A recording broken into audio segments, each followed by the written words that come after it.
UN resolutions continue to be ignored, international humanitarian law violated, impunity prevails, and our collective credibility is being undermined. The violence is spreading from Gaza into the occupied West Bank and beyond, including several countries in the region and recently even Qatar. Efforts to secure a ceasefire and hostage release deal led by Qatar, Egypt, and the United States suffered a serious blow on 9 September. The Israeli attack was not only a violation of Qatar's sovereignty and territorial integrity, it also threatened the very norms and mechanisms we rely on for diplomacy and conflict resolution. Excellencies, the viability of a two-state solution is steadily eroding, now reaching its most critical level in more than a generation. Relentless settlement expansion, de facto annexation, forced displacement. Cycles of deadly violence, including by extremist settlers, have entrenched an unlawful Israeli occupation and pushed us perilously close to a point of no return. Israel's recent approval of settlement construction in the EU1 area is especially alarming. If implemented, it would sever the occupied West Bank, it would sever the occupied West Bank, destroying the territorial contiguity of a Palestinian state. Israeli settlements are not just a political issue, they are a flagrant violation of international law. At the same time, the Palestinian Authority is facing an existential crisis. Fiscal, political, and institutional pressures are undermining its ability to function. Israel's withholding of clearance revenues, the suffocation of the Palestinian economy, and the sharp decline in donor aid have left the Palestinian Authority unable to pay salaries or deliver basic services. Urgent international support, financial and political, is needed to stabilize the Palestinian Authority and preserve its viability as a partner for peace. And yet, amid the darkness, a glimmer of hope emerged yesterday with the resumption of the high-level international conference on a two-state solution. I commend France and Saudi Arabia for co-chairing this important meeting and for helping to reignite political momentum. I welcome the recognition of Palestinian statehood by many more countries, including permanent members of the Council, France, and the United Kingdom. This is the clearest path to a two-state solution. Israel, an independent, sovereign, democratic, viable, and contiguous state of Palestine, living side by side in peace and security on the pre-1967 lines, with Jerusalem as the capital of both states, based on international law and UN resolutions. We must seize this momentum.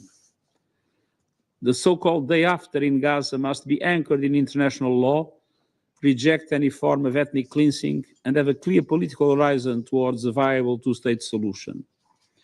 As I said to the General Assembly this morning, we must urgently reverse the dangerous trends on the ground. Relentless settler expansion and violence and the looming threat of annexation must stop. The calls of the International Court of Justice must be heeded, including for Israel to immediately cease settlement activities and end its unlawful presence in the occupied Palestinian territory.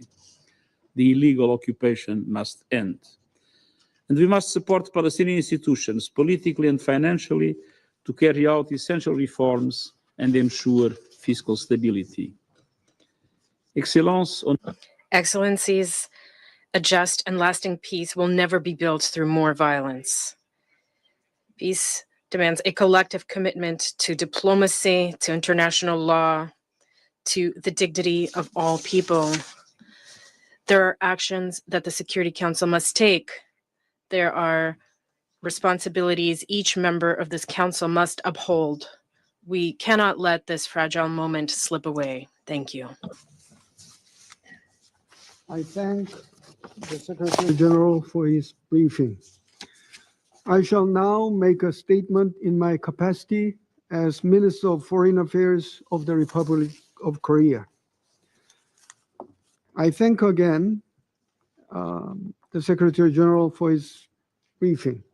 It is yet another stark reminder that the situation in Gaza stands as one of the gravest challenges to international peace and security. The immense scale of human suffering and the implications for regional stability demand our urgent and united attention. This is not an abstract challenge, but measured in lives lost every day. Nearly 2 years have passed since Hamas terrorist attacks on October 7, 2023. In that time, more than 64,000 people have been killed. The humanitarian crisis worsens each day, with people in Gaza, particularly women, children, and other vulnerable groups, facing constant threats to their lives and safety. Equally troubling is the famine now unfolding in Gaza. According to the recent IPC report, more than 500,000 people are already facing famine. The crisis is projected to spread to Deir al-Balah and Khan Yunis in the coming weeks. We must prevent any further devastation for civilians already in desperate conditions. Safe, sustained, and unimpeded humanitarian access must be guaranteed without any further delay. We call for the immediate lifting of all restrictions on the entry and distribution of humanitarian assistance. Excellencies, the Republic of Korea is deeply alarmed by Israel's ground operation to seize control of Gaza City, which risks further exacerbating an already catastrophic humanitarian crisis. We are also gravely concerned that its decision to resume construction in the E1 settlement area would threaten to isolate Palestinian communities in the area. Given the dire situation, upholding international law, in particular international humanitarian law, is imperative. These rules are not aspirational ideals, but binding obligations designed to safeguard human dignity, even in the darkest moments of conflict. We urge all parties to comply fully with these principles. In this difficult context, the Republic of Korea remains gravely concerned about Israel's recent attack in Qatari territory. This act is unacceptable. It not only violates the territorial sovereignty of the state of Qatar, one of the key mediating countries, but also jeopardizes ongoing negotiations to achieve an immediate ceasefire and secure the release of all hostages held by Hamas. We reaffirm our full support for the tireless mediation efforts of the United States, Qatar, and Egypt. We commend the unwavering commitment of Qatar's diplomatic mediation, which remains indispensable to ending the cycle of violence and creating a pathway toward stability. The Republic of Korea also reiterates its steadfast call for an immediate ceasefire and the unconditional release of all hostages. Securing their freedom, together with establishing a permanent and fully respected ceasefire, are indispensable steps towards a just and lasting peace. Excellencies, the Republic of Korea deeply understands the Palestinian people's aspiration to establish their own state. We believe that the two-state solution is the only viable pathway to resolve the Israel-Palestinian issue and to build lasting peace.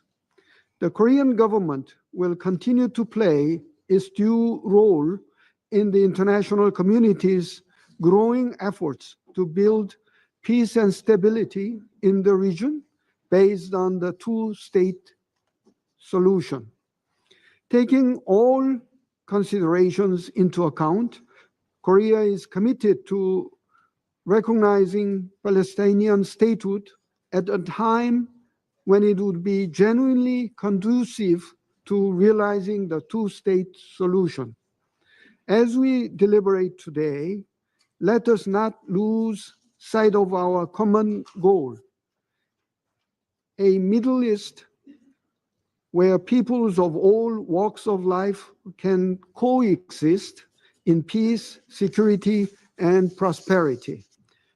Korea stands ready to contribute to alleviating civilian suffering, upholding the principles of international law, and helping to lay the firm foundations of a just and enduring peace for all.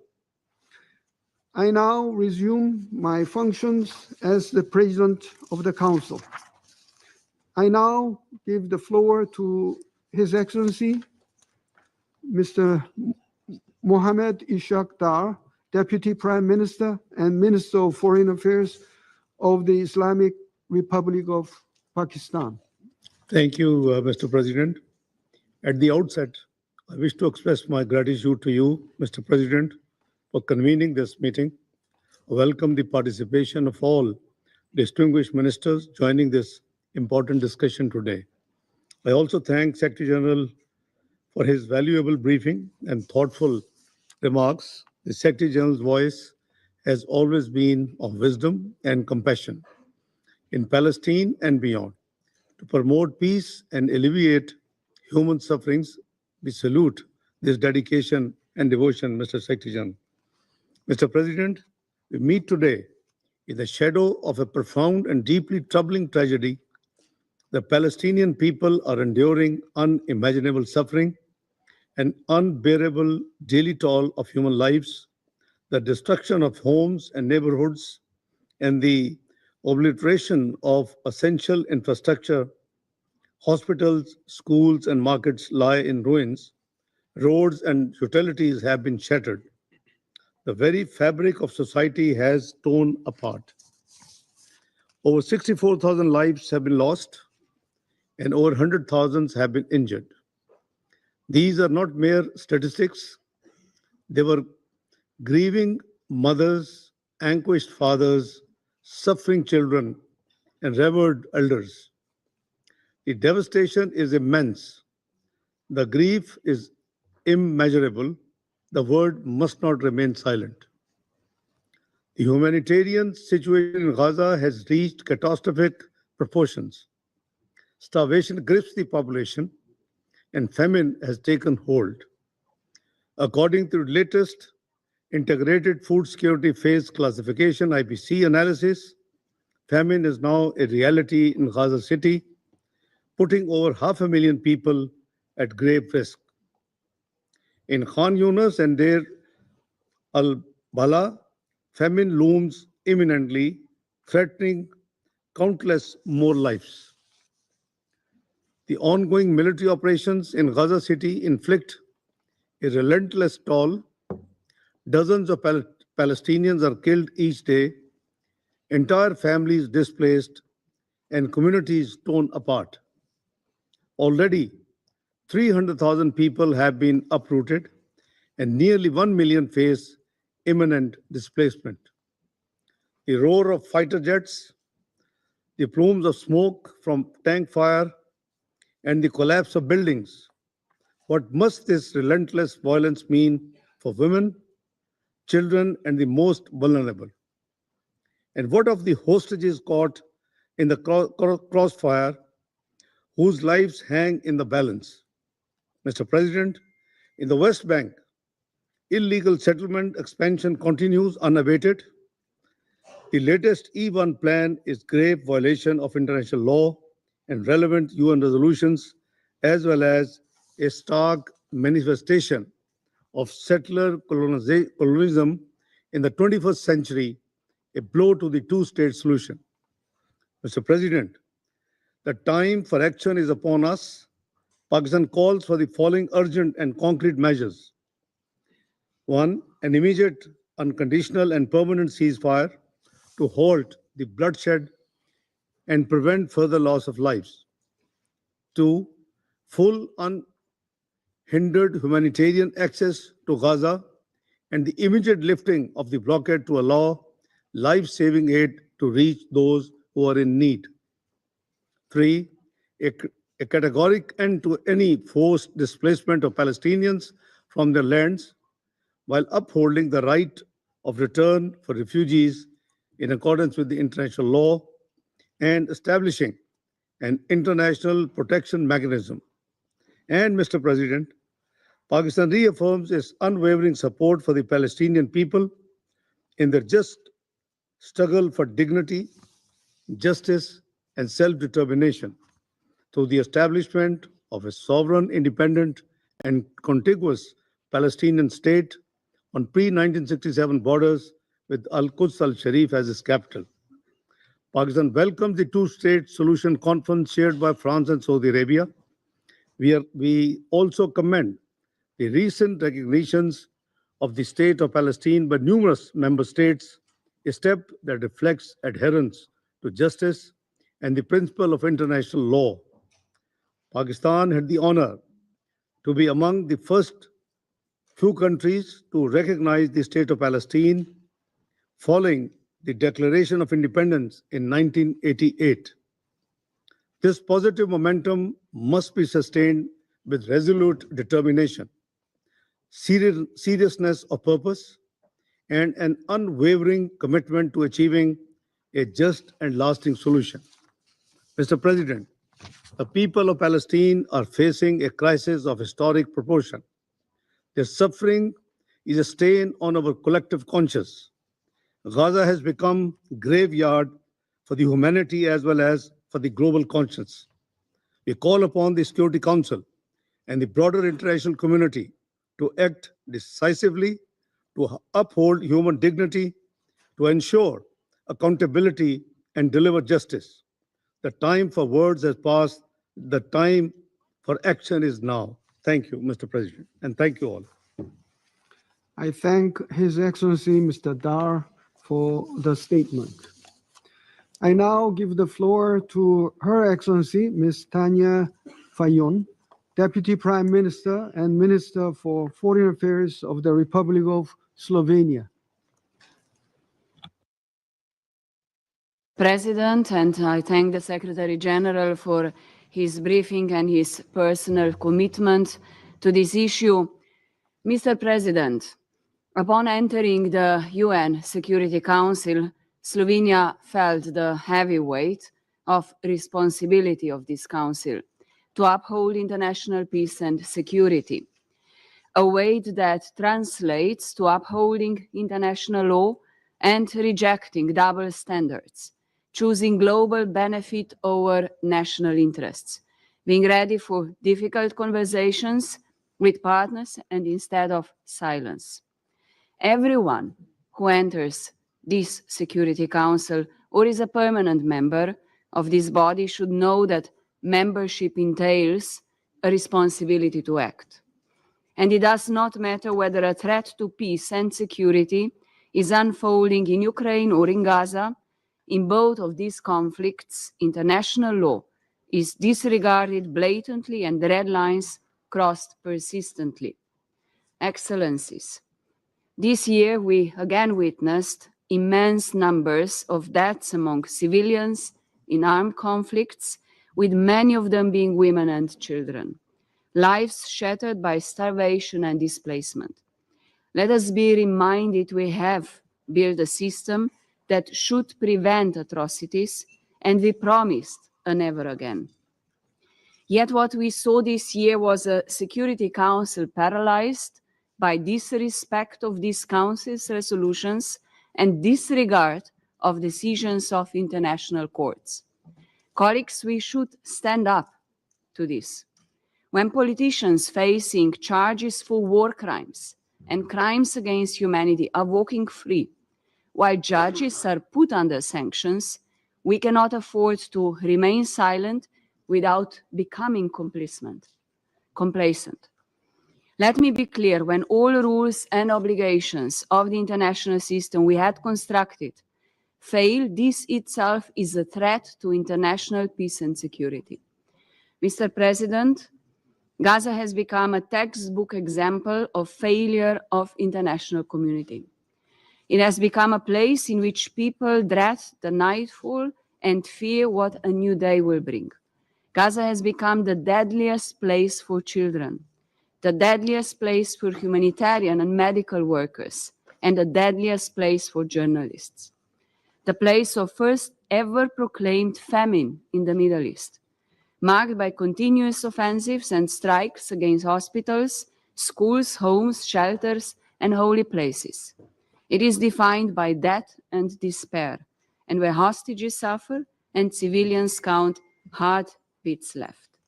Gaza is a man-made catastrophe, which is live-streamed across the globe and sustained by those acting in contradiction to everything we stand for. And Mr. President, existence of reasonable grounds to conclude or finding that acts may amount to genocide are threats to international peace and security. We commend the work of the judicial and investigative mechanisms, the ICG, the ICC, and the Commission of Inquiry, particularly for its latest report for sounding the alarm. It is not on us to question their findings, it is on us to act on them. And demands of a large majority of international community are not performative diplomacy. Calls for a ceasefire, irreversible political steps, and even simple expressions of solidarity are not stage-managed acts. They paint a dark picture of international community in despair. Understanding that never again has become a failed promise. And Mr. President, the two-state solution is equally in need of concrete and irreversible action. I welcome the new wave of countries recognizing the state of Palestine, and I call on others to take bold steps to recognize Palestine and normalize ties with both states. We must step up to prevent further disintegration of this vision and to counter occupation and annexation, forced displacement, human rights violations, and terrorism and extremism. Slovenia firmly supports the role of United Nations, including UNRWA, in addressing the ongoing crisis and in paving way to the two-state solution, and of the Palestinian Authority in carrying out reform and assuming full political ownership in the state of Palestine. And I appeal to all of us, do not let the future of Israeli people be defined by terrorism and violence. Do not let the future of Palestinian people be defined by occupation and perpetual human rights violations. And I appeal to you, do not let our collective future to be defined by the stain of the Gaza genocide. Act now. There is no bigger threat to international peace and security than a cycle of violence perpetrated by continuous fear, everlasting hate, and uncertain future. The stories of children starved to death, a threat of a population displaced, and a territory in fear should be all we need for us to understand that the time for the immediate, permanent, and unconditional ceasefire is now. Thank you.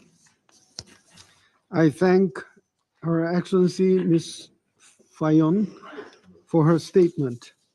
I now give the floor to His Excellency Mr. Ahmed Attaf, Minister of State, Minister of Foreign Affairs, National Community Abroad, and African Affairs of Algeria.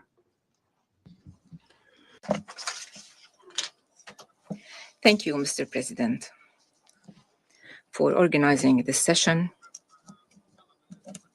and for responding to the request of the Group of Islamic States in the Council. I also thank His Excellency, the Secretary General, Mr. Antonio Guterres, for his valuable briefing covering the recent developments in the Middle East. This region has become synonym to destruction and devastation, a synonym to injustice and oppression, a synonym to criminality in its harshest forms and manifestations. How can it not be so, while this region has known all these horrors that no other region has known for successive generations? Without any exaggeration and without any qualifications,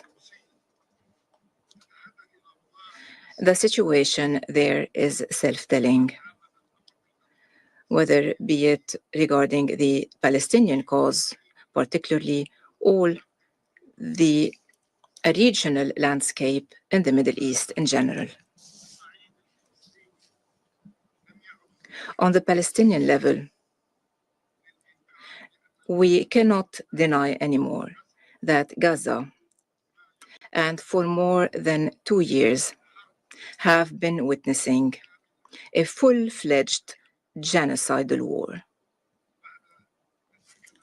This has been confirmed by the UN Commission of Inquiry. And there is no doubt today that famine is indeed occurring in Gaza after our organization has confirmed famine in Gaza officially. There is also no room for interpreting the designs for displacement, reoccupation, and the annexation of Gaza and the West Bank after the Israeli occupation started implementing these designs and announcing them blatantly and brazenly. On the regional level, the Israeli aggressions continue unabated. An Israeli aggression against Yemen, followed by an Israeli aggression against Lebanon, then an Israeli aggression against Syria, followed by an Israeli aggression on Iran. And a few days ago, yet another Israeli aggression against the state of Qatar. Needless to say that this list might expand even further following the threats against other countries in the region. This is the unjust and the tragic situation that the Israeli occupation is trying to entrench. The Israeli occupation is opening new fronts of aggression, one front after the other. This council does not have to solve riddles anymore, now that the Israeli occupation itself is boasting about its achievements. The Israeli aggression is first aiming at undermining any prospect for the establishment of an independent, sovereign Palestinian state, not on the ground alone, but also in the minds of people, if possible. Second, the Israeli occupation aims at redrawing the borders in the region based on its imagination and its illusions, basing itself on the most dangerous myth, which is the myth of Greater Israel. Third and last, the Israeli occupation aims at entrenching its absolute monopoly over the region and at having the final say in that region, to attack whomever they want, whenever they want, and however they want. They give no regard to international law. nor to the UN Charter, and not even to the merest rules and customs related to civilized coexistence. Beyond all that, the Israeli occupation dares to promote their lies. They say that the Palestinians want them out, while they deny their right to exist, their right to life, and their right to build their own independent sovereign state. The Israeli occupation dares to promote their propaganda, claiming that they are alone, surrounded by enemies who want to destroy them, while they have been acting arrogantly against all the countries of the region. In addition to all the above, the Israeli occupation is claiming to be a shrine for democracy and the rule of law in the region, while they have proved for the whole world that they are the greatest danger to right and to law, and that they are the gravest threat threatening security and stability in the region and international peace and security. The tragedies and horrors that the Middle East is facing today require us to reconsider peace and security in the region and to approach them differently from a more comprehensive perspective that accepts no fragmentation. The issue of security in the Middle East did not start on the 7th of October 2023 in order to be associated and reduced to that date. That would be unjust and biased. The history of the region runs parallel to the history of this organization. It proves that the Palestinian cause remains the central cause that cannot be obliterated, that cannot be ignored, and cannot be marginalized.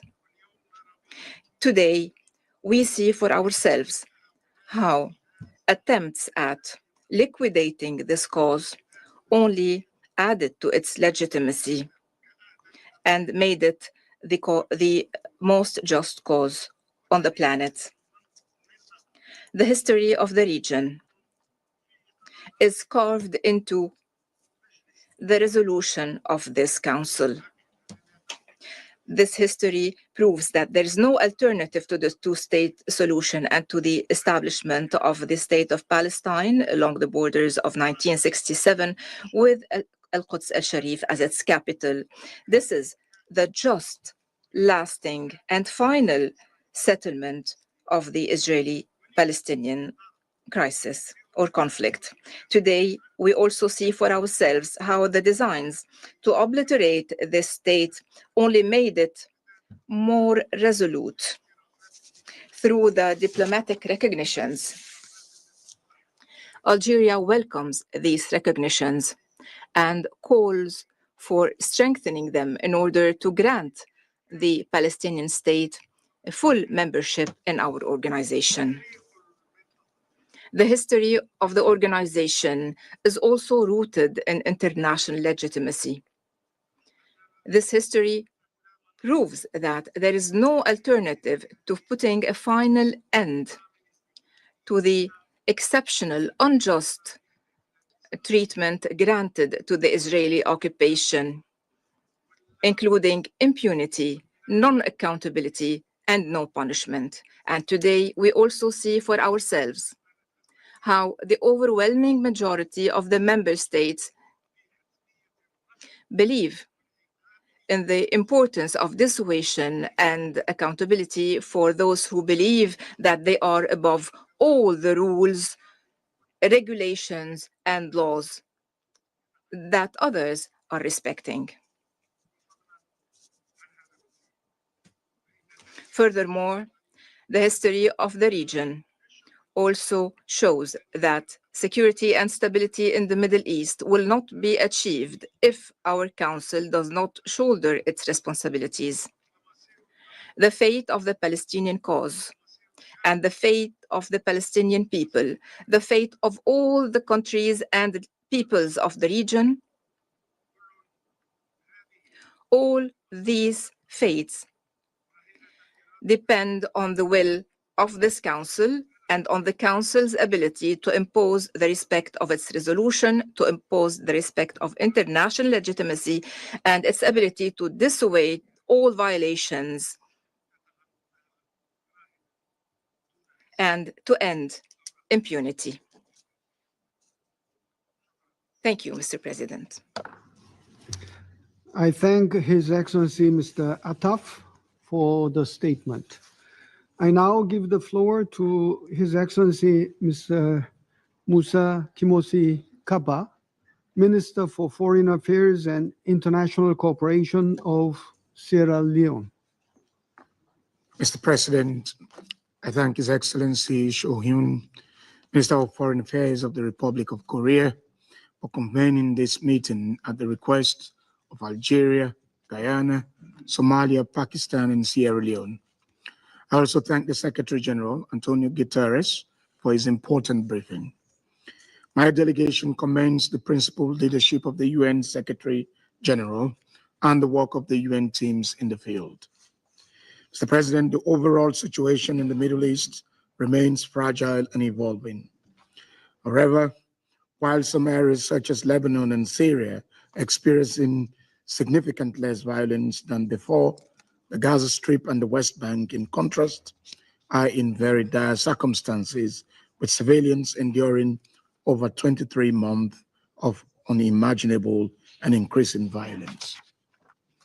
We recall the attack by Hamas and other armed groups of 7th October 2023 that led to the killing and taking of hostages of Israeli civilians, and reiterate our unequivocal condemnation of that heinous action, especially the taking of hostages.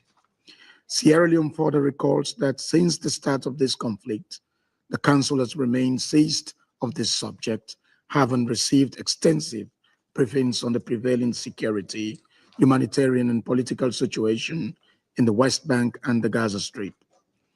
We regret that effort by this Council and the mediators to secure a deal that allows for the cessation of hostilities have been met with challenges. In this regard, we have concluded, along with other member states, that the Israeli-Palestinian conflict can only be resolved by peaceful means and that the military option is not viable.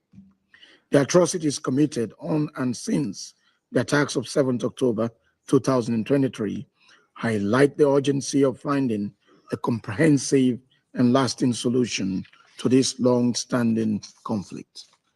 Sierra Leone remains dedicated to supporting international efforts toward a political, just, and comprehensive settlement that ends the occupation, stops settlement expansion, and addresses extremism and terrorism. Sierra Leone is gravely concerned that the continuation of this war deepens despair among civilians in the Gaza Strip and the hostages held by Hamas. With intensified hostilities, significant loss of life, destruction of critical civilian infrastructure, blockades, and evacuation orders, the civilians in the Gaza Strip, including women and children, have borne the brunt of this war. The current status quo is unacceptable, as it is unbearable for the civilians with no seeming hope of survival. This is a blatant violation of the United Nations Charter, the provisions of international humanitarian law, and Security Council resolutions. Guided by the UN Charter, international law, and the rule of law, we emphasize the following key points. First, a complete cessation of hostilities in the Gaza Strip and the West Bank, and an irreversible political process leading to a permanent ceasefire. The parties to the conflict must recommit to ongoing peace efforts and take concrete steps that will prevent further atrocities. We acknowledge and commend the efforts of the mediators, Egypt and Qatar, and the United States to achieve this end. Second, the immediate and unconditional release of all hostages, including Israeli civilians held by Hamas and Palestinian detainees held without due process. The immediate and unconditional lifting of the aid restrictions and restoration of full and unhindered humanitarian access. We emphasize the role of the United Nations and its partners, including UNRWA, to achieve this end. Third, Sierra Leone reaffirms its unwavering support for the two-state solution based on relevant General Assembly and Security Council resolutions, including Resolution 1812 of 1947, and consistent with Article 4, Sub 1 of the United Nations Charter.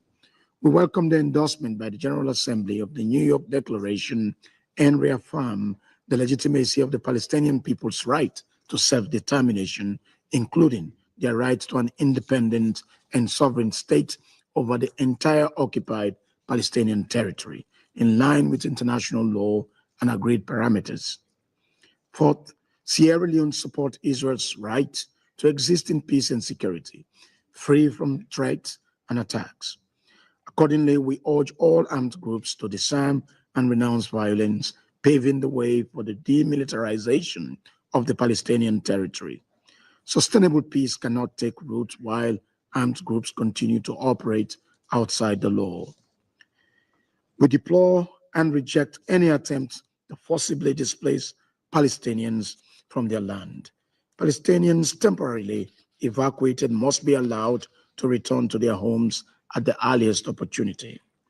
Finally, Mr. President, we emphasize the need for the Palestinian Authority to be fully empowered and supported politically, financially, and administratively to enable it to continue implementing its credible reform agenda. As we celebrate the 80th session of the United Nations, let us reflect on the principles on which this very institution was built. Among its core values is to promote peace, justice, and the dignity of all persons.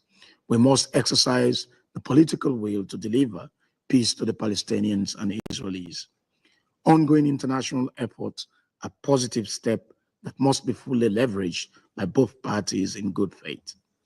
The time to act is now in order to save the Palestinian people from the scourge of war. I thank you.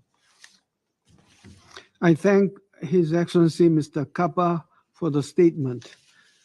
I now give the floor to His Excellency Mr. Hugh Hilton Todd, Minister for Foreign Affairs and International Cooperation of Guyana.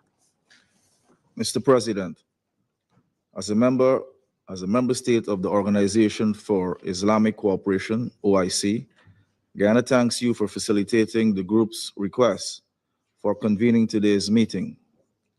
I also thank Secretary General Antonio Guterres for his remarks and for his consistent and principled advocacy on behalf of the Palestinian people and for peace in the Middle East region. Mr. President, the protracted Israeli aggression against Palestine cannot continue to be a defining feature for the politics in the Middle East. In recent times, the aggression has extended to other countries in the region, heightening instability and insecurity, driving Israeli poles away from its neighbors and undermining good neighborliness. The ongoing war in Gaza has itself become a catalyst of pain and pressure. Pain for hundreds of thousands of Palestinians who are the targets of Israelis' instruments of war, starvation, bombs, bullets, displacements, dispossession, and other cruelties solely intended to subjugate the Palestinian nation.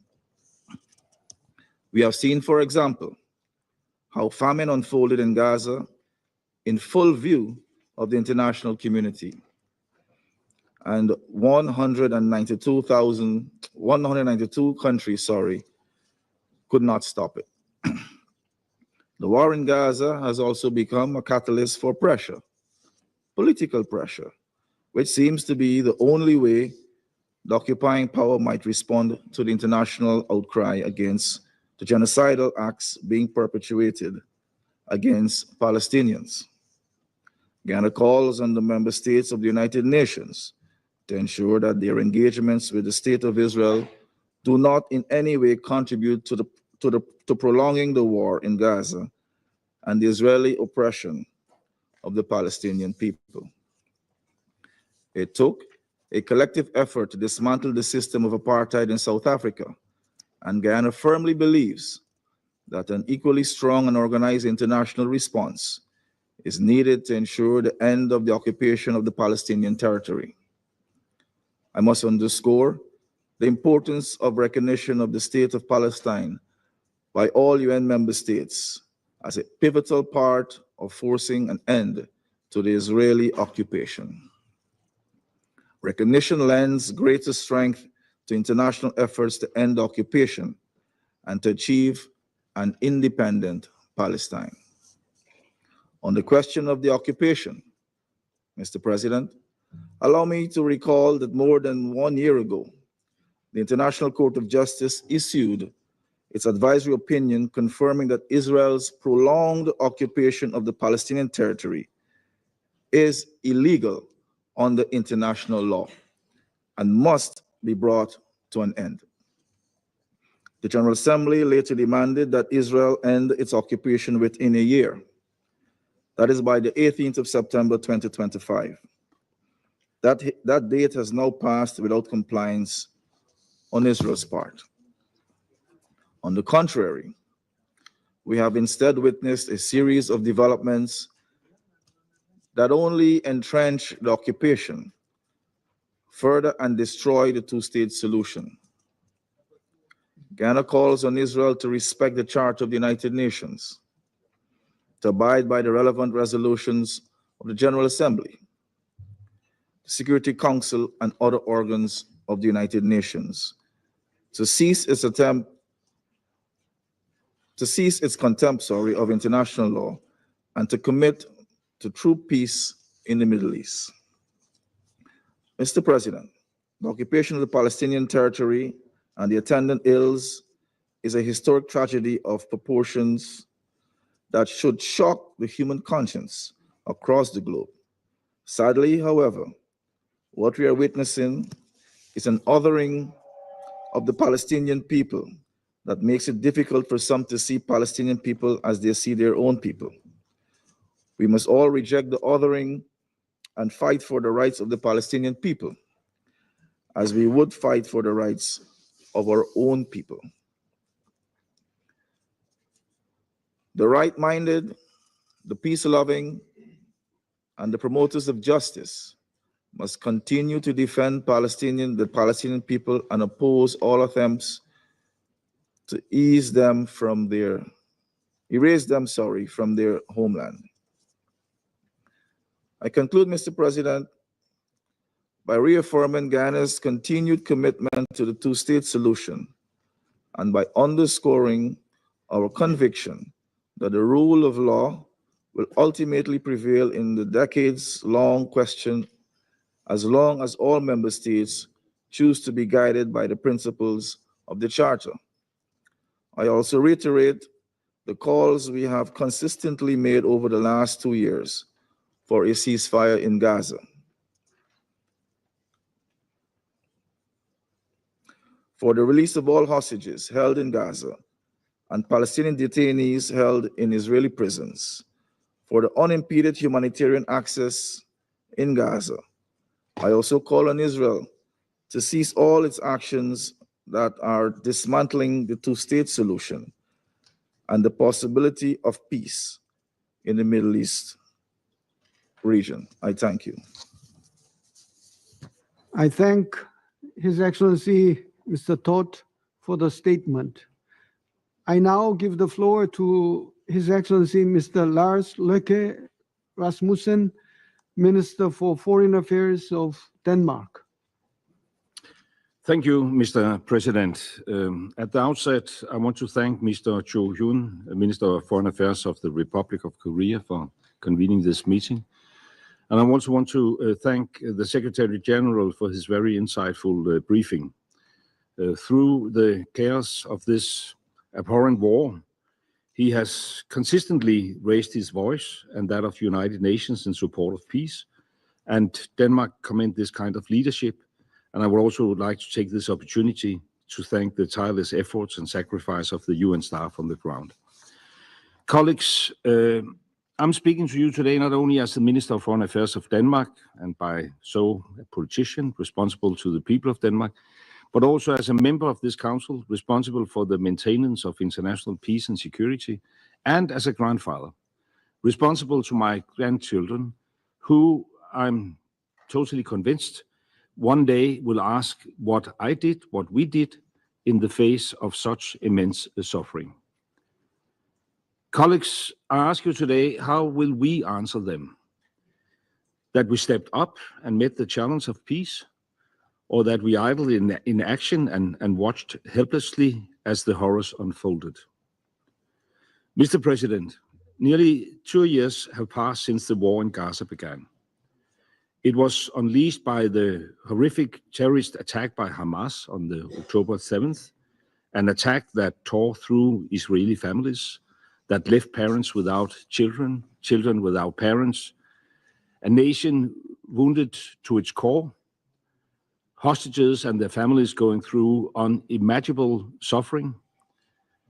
Denmark has condemned this attack in the strongest terms possible, and we will continue to do so, just as we will continue to insist on the immediate and safe release of every hostage. Denmark considers itself as a long-standing friend of the people of Israel. Israel has the right to defend itself against terrorism. This I have always supported, and this I will continue to support. But friends also have to speak the truth to each other. And today we must face the fact that Israel's war in Gaza has created a humanitarian catastrophe of unbearable scale. Israel must comply with international law, including international humanitarian law. The human suffering in Gaza must be brought to an end, and it must happen now. Tens of thousands of civilians have already been killed, including over 18,000 children. This constitutes a classroom of children every day. It constitutes a humanitarian and human failure of unprecedented scale. We are witnessing an ongoing expanding military operation in Gaza City. Children starving with no access to clean water or medicine. Doctors forced to amputate without sedation. Mothers powerless to feed their babies. A famine unfolding before our eyes. While the World Food Programme alone has enough food to feed Gaza for months waiting at the border. This is also why Denmark, on behalf of the E10, coordinated a resolution for this council just last week. The resolution demanded a ceasefire, the release of all hostages, and that the government of Israel immediately lift all restrictions on the entry of humanitarian aid into Gaza in line with international humanitarian law. These are demands that the international community has reiterated on multiple occasions, including just yesterday in the General Assembly. And I deeply regret that the resolution did not receive the support of all 15 council members. But today, I restate these demands. Israel must change its course immediately. The war in Gaza must end. The Security Council, as the body responsible for international peace and security, should be able to make these demands. Indeed, this should be the bare minimum that we can do. But around this table, that means all of us, every single member, working in concert and common cause towards this goal. It means setting aside political differences to save lives. Last week, 14 members of this council were willing to do this. We hope that this can soon become all 15.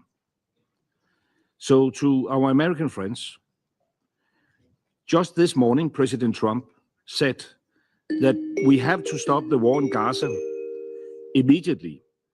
He said we have to negotiate immediately to negotiate for peace. Denmark continues to support the dedicated efforts of the US, Qatar, and Egypt to mediate a ceasefire. Your unwavering commitment to find a path to peace is critical in the context, but we count on you in this council too. Your leadership is critical in our joint aspirations of bringing peace and stability to the region.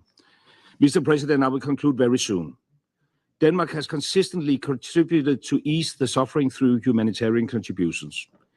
Together with 24 other countries and the EU, we have called on Israel to resume medical evacuations from Gaza to the West Bank, including East Jerusalem, and we stand ready to support the treatment of those patients. Mr. President, 2 weeks ago, I visited the region, which I have done several times since 7 October. I have met with the Israeli families of hostages. The pain is real. The demand must be immediately and unconditionally answered. I also met with Palestinians in the West Bank who face checkpoints, settlements, settler violence, destroyed property and land grabbing, and their pain is real as well. The longing for freedom and dignity is evident. So, Mr. President, the two-state solution remains the only solution to lasting peace for two people, both deserving of security, both deserving of dignity. This was confirmed during the high-level conference on the two-state solution yesterday. It is clear that the momentum is growing, that we are witnessing a renewed energy and enthusiasm for peace based on the two-state solution, a solution that Denmark is prepared to build on. And this is why I said yesterday, and that I repeat today, the keys to recognition of the Palestinian state should no longer lie in the hands of the Israeli government. The Palestinians themselves must become masters of their own destiny. The time for the end of this decade's long struggle is now. The only path to lasting peace is the two-state solution for both Palestinians and Israelis. Thank you. I thank His Excellency Mr. Rasmussen for the statement. I now give the floor to Her Excellency Ms. Yvette Cooper, MP, Secretary of State for Foreign, Commonwealth and Development Affairs of the United Kingdom. Can I thank the President today and also the Secretary General for the briefing at the beginning of this crucial session. Yesterday, alongside other ministers here in New York this week, I hosted a session to hear from doctors who have recently returned from Gaza. And the stories they told would stay with me forever.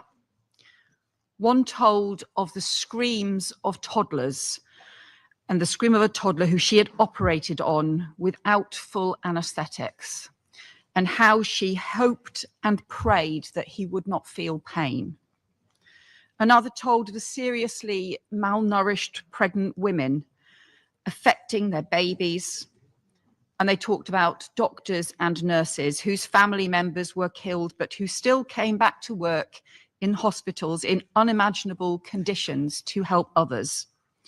And they told of how the absolute basics of modern medicine, like antibiotics and anesthetics, things that we around this council table take for granted for ourselves and our loved ones, were unavailable, blocked and denied. And we say the words humanitarian crisis, but this is what it means, the pain and the screams of a toddler who cannot get the basic healthcare that they need. And only 18 out of 36 hospitals in Gaza now remain open, all of them struggling to operate amid severe shortages of fuel, medicine, equipment, and staff. Over 1,700 healthcare workers have been killed in Gaza, more than 300 detained. This is what the catastrophic collapse of Gaza's healthcare system looks like. And as we are gathered here, Israeli forces are escalating the conflict in Gaza City, pounding more homes into rubble, sending frightened families scattering. It is incomprehensible, it is inhumane, it is utterly unjustifiable, and it must end. All that this action from the Israeli government will do is make a catastrophic humanitarian situation worse. More healthcare in crisis, harder than ever to get desperately needed aid to those who need it, more innocent children enduring a man-made famine, more civilians killed, but making it harder to get the remaining hostages out. Hostages who are still being held, who were seized by Hamas on the barbaric terrorist attack of October the 7th, and are still being held in the most horrendous conditions, prolonging the anguish for their families. And I reiterate our condemnation of Hamas and that barbaric terrorism in October the 7th. I met with some of the UK-linked hostage families again last week. Their ask of all of us is to keep the hostages at the forefront of our minds, to do everything we can to give their loved ones the chance of coming home and to achieve a ceasefire that gives them the chance to do that. And that must be our task. We know what needs to be done. We need a ceasefire now. We need the release of all the hostages. We need the immediate restoration of aid and support for medical care. And we need a broader framework for the lasting peace. And I welcome and support mediation efforts being made by the United States, Qatar, and Egypt to seek an end to conflict and to seek peace. We know too that Gaza cannot be seen in isolation from the West Bank. The Israeli government is tightening its stranglehold on the Palestinian economy and continuing to approve illegal settlement construction, including just recently in the E1 area of East Jerusalem, which is a further blow to the viability of a two-state solution. And we urge Israel to reverse these plans. After 2 years of bloodshed, I believe the world is united in wanting this awful war to end, united in wanting all the hostages released, united in rejection of any role for Hamas in the future of Gaza or the future of a Palestinian state, united in wanting Israel to unblock aid and end the humanitarian catastrophe, and united in wanting a better and more peaceful future for the region, with the reconstruction of Gaza, the dignity for its people, and a new era of relations to support their collective security. And that future must be based on a two-state solution. The UK's historic recognition of the state of Palestine this week is part of our commitment to peace, part of acting to protect the viability of the two-state solution as the only path to a just and lasting peace and to security for Palestinians and Israelis alike, part of rejecting extremist ideas on all sides, which involve too often fantasies of the destruction of the state of Israel or expulsion of the Palestinian population. We reject both of those, and part of our wider effort to work with partners on a long-term peace, not just to halt the immediate crisis, but an advance and a pragmatic plan for what comes next. None of this can happen without an immediate ceasefire, and that is where all of this has to start. One of the doctors yesterday described the impact on children of growing up in trauma and devastation. And those will be the consequences on generations to come if we do not act now. We owe it to all of those children growing up in Gaza, across Palestine, across Israel. We owe it to all of them to build a better future. The time for peace is now. Thank you. I thank Her Excellency Ms. Cooper for the statement. I now give the floor to His Excellency Mr. Georgios Gerapatritis, Minister for Foreign Affairs of the Hellenic Republic. Thank you, Mr. President. I would like to thank you personally for convening this important meeting today at a very critical moment for the Middle East.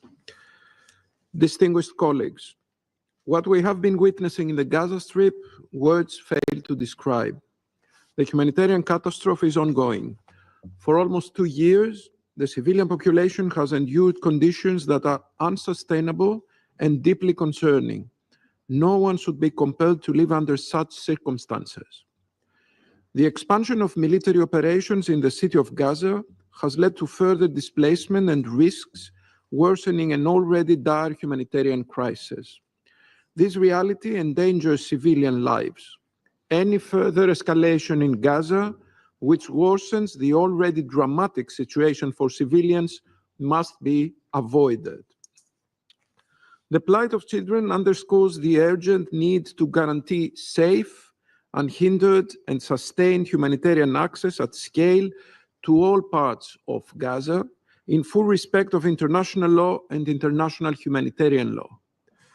Mr. President, Greece is actively engaged in all efforts to alleviate the suffering of the people in Gaza. We have consistently provided humanitarian assistance. We have already welcomed injured children from Gaza for treatment in Greek hospitals. On another strand of effort, we voted in favor of every draft resolution that would address the crisis in Gaza, the latest demanding the lifting of all restrictions on humanitarian aid. And this past May, I stood alongside the representatives of 80 UN members here in New York, reaffirming the significance of protecting civilians in armed conflicts. Humanitarian access is crucial to alleviating the suffering of the Palestinian population. Safe access to food, water, shelter, clothing, and medicines throughout the territory must be guaranteed, and international humanitarian law must be respected. Initiatives to expand deliveries in Gaza by land, air, or sea must be further strengthened. At the same time, hostages continue to suffer horribly at the hands of Hamas. We were appalled by the images and videos released last month showing two hostages visibly emaciated as they described the appalling conditions of their captivity. We reiterate our call for unconditional release of all remaining hostages. Mr. President, we recall that this Council has rightly addressed the recent strikes in Doha earlier this month, which are even more concerning given Qatar's crucial role in hosting and mediating negotiations for a ceasefire between Israel and Hamas alongside the United States and Egypt. We continue to believe that diplomacy remains the most effective tool even in the most difficult circumstances.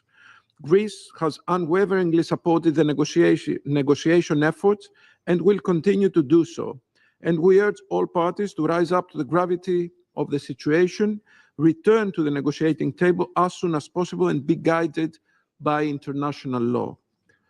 Mr. President, recent settlement expansion in the West Bank and settler violence further impair the prospects for peace. We express our profound concern over announcements on the construction of additional settlements in the E1 area of West Bank. Such plans, were they to be realized, would further undermine the prospects of a two-state solution.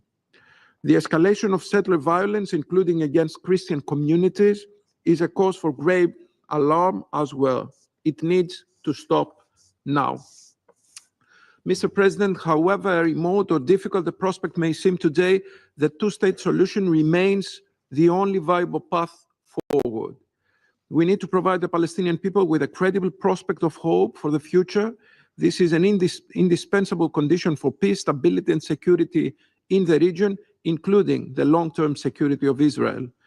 We appreciate in this vein the leadership demonstrated by France and Saudi Arabia in co-chairing the two-state solution conference.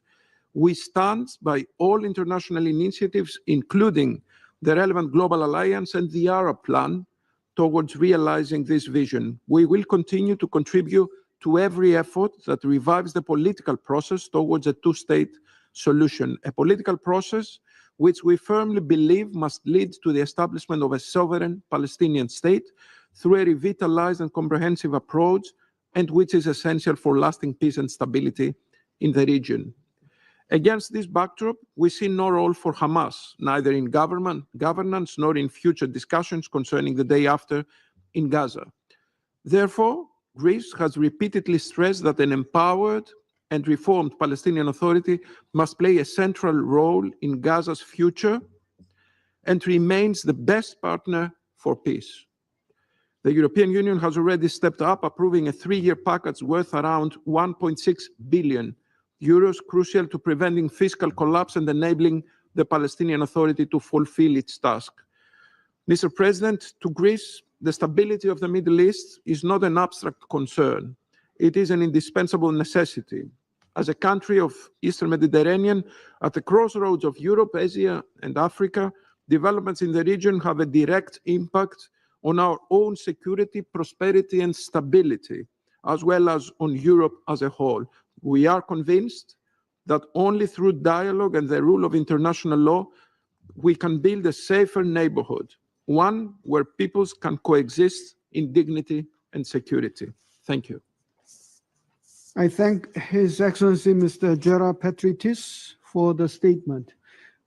I now give the floor to His Excellency Mr. Carlos Arturo Hoyos Boyd, Vice Minister for Foreign Affairs of Panama.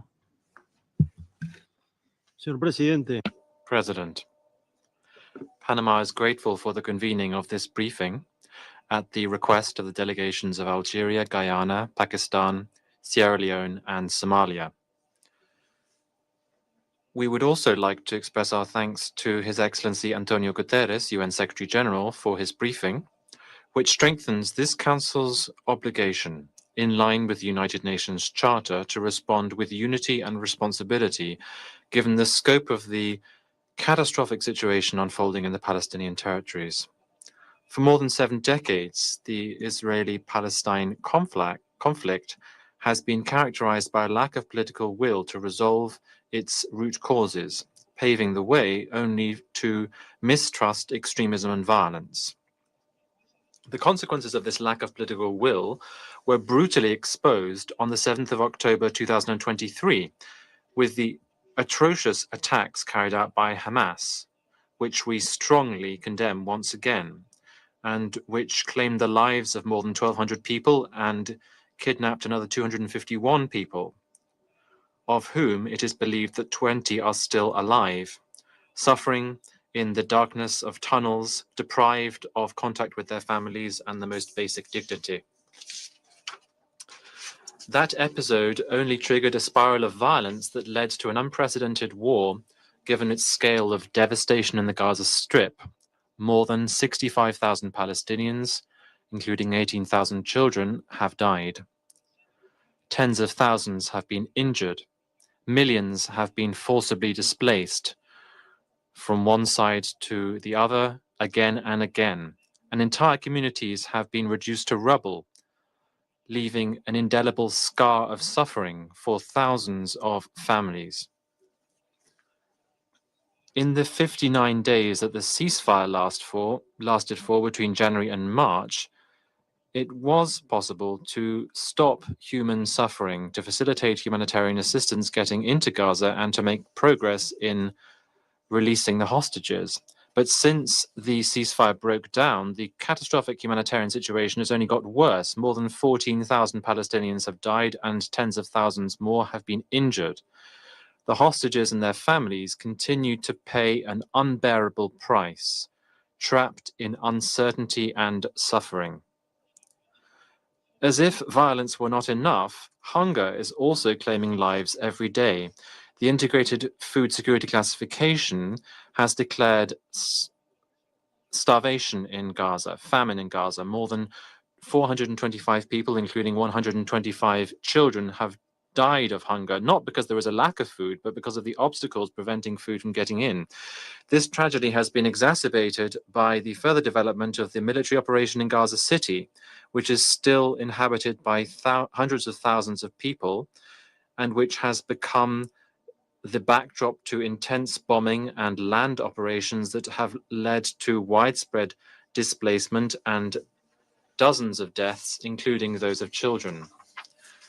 The devastation is also affecting essential services. Hospitals and health centers have been damaged, water supply systems, sanitation systems are collapsed, and there is extreme danger for those who are trying to save lives or tell the truth about what is happening.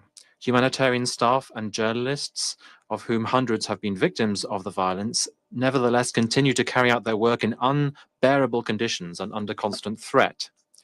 No goal can justify using methods that violate international law or the protection of human life. That is why Panama once again calls for an immediate, sustainable ceasefire.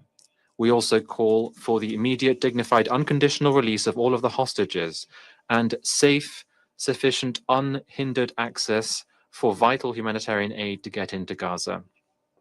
These are the basic conditions of humanity that cannot be put off any longer. President, the crisis is not limited to Gaza either. In the West Bank, including East Jerusalem, violence has reached alarming levels. Land fragmentation, insecurity, and a lack of prospects are undermining the possibility of any sustainable political solution.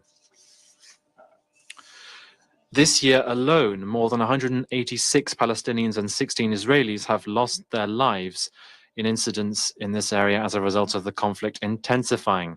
This is in addition to hundreds of people who've been injured and thousands of people affected by restrictions that are conditioning their everyday life. The military operations and widespread detentions have displaced entire families, including children and older persons, while further closures and obstacles are threatening to isolate communities and cut off access to schools, hospitals, and workplaces, which is making an already unsustainable situation even worse. In addition to this, the recent unacceptable incident in Qatar, which we unequivocally condemn, reiterates the need to put an end to this conflict before it escalates any further.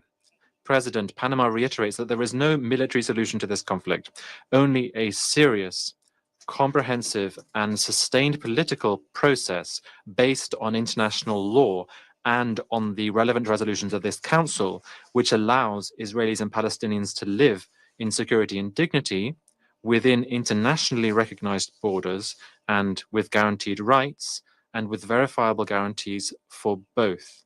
That is the only solution. That is the only possible way to put an end to decades of suffering and to pave the way to reconciliation. Thank you very much.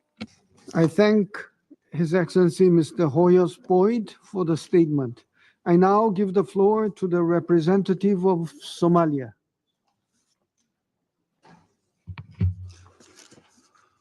Thank you, Mr. President.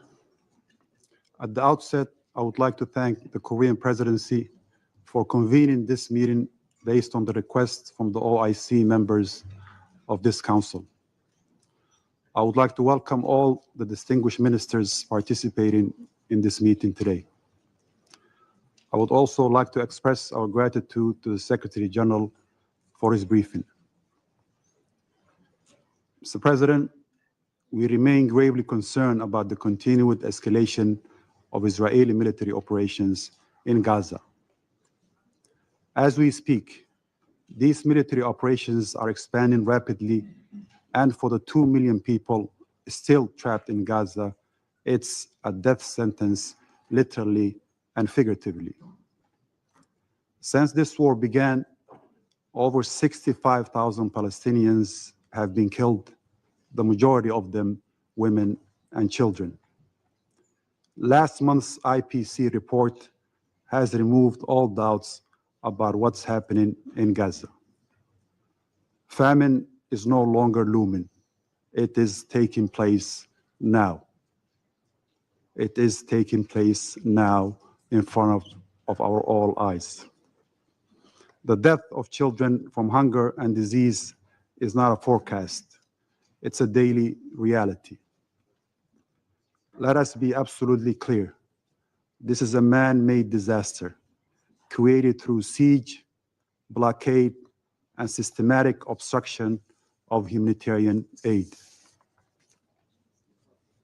The starvation of civilians as a method of warfare is prohibited, and the use of hunger as a collective punishment is a grave violation of international law.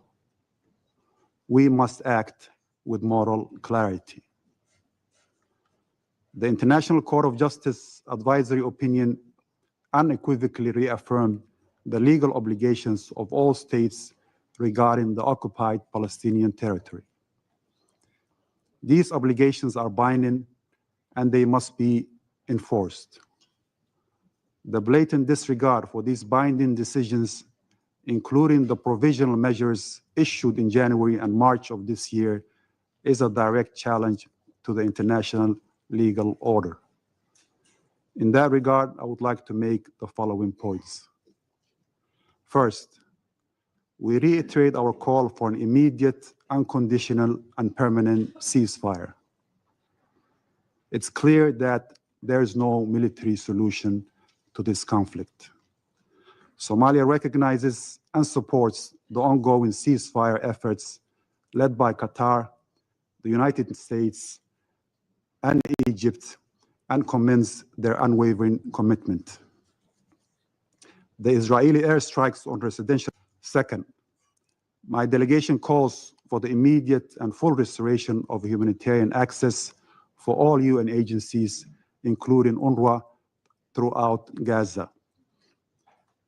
Israel, as the occupying power, bears the legal responsibility under international humanitarian law, including the Fourth Geneva Convention.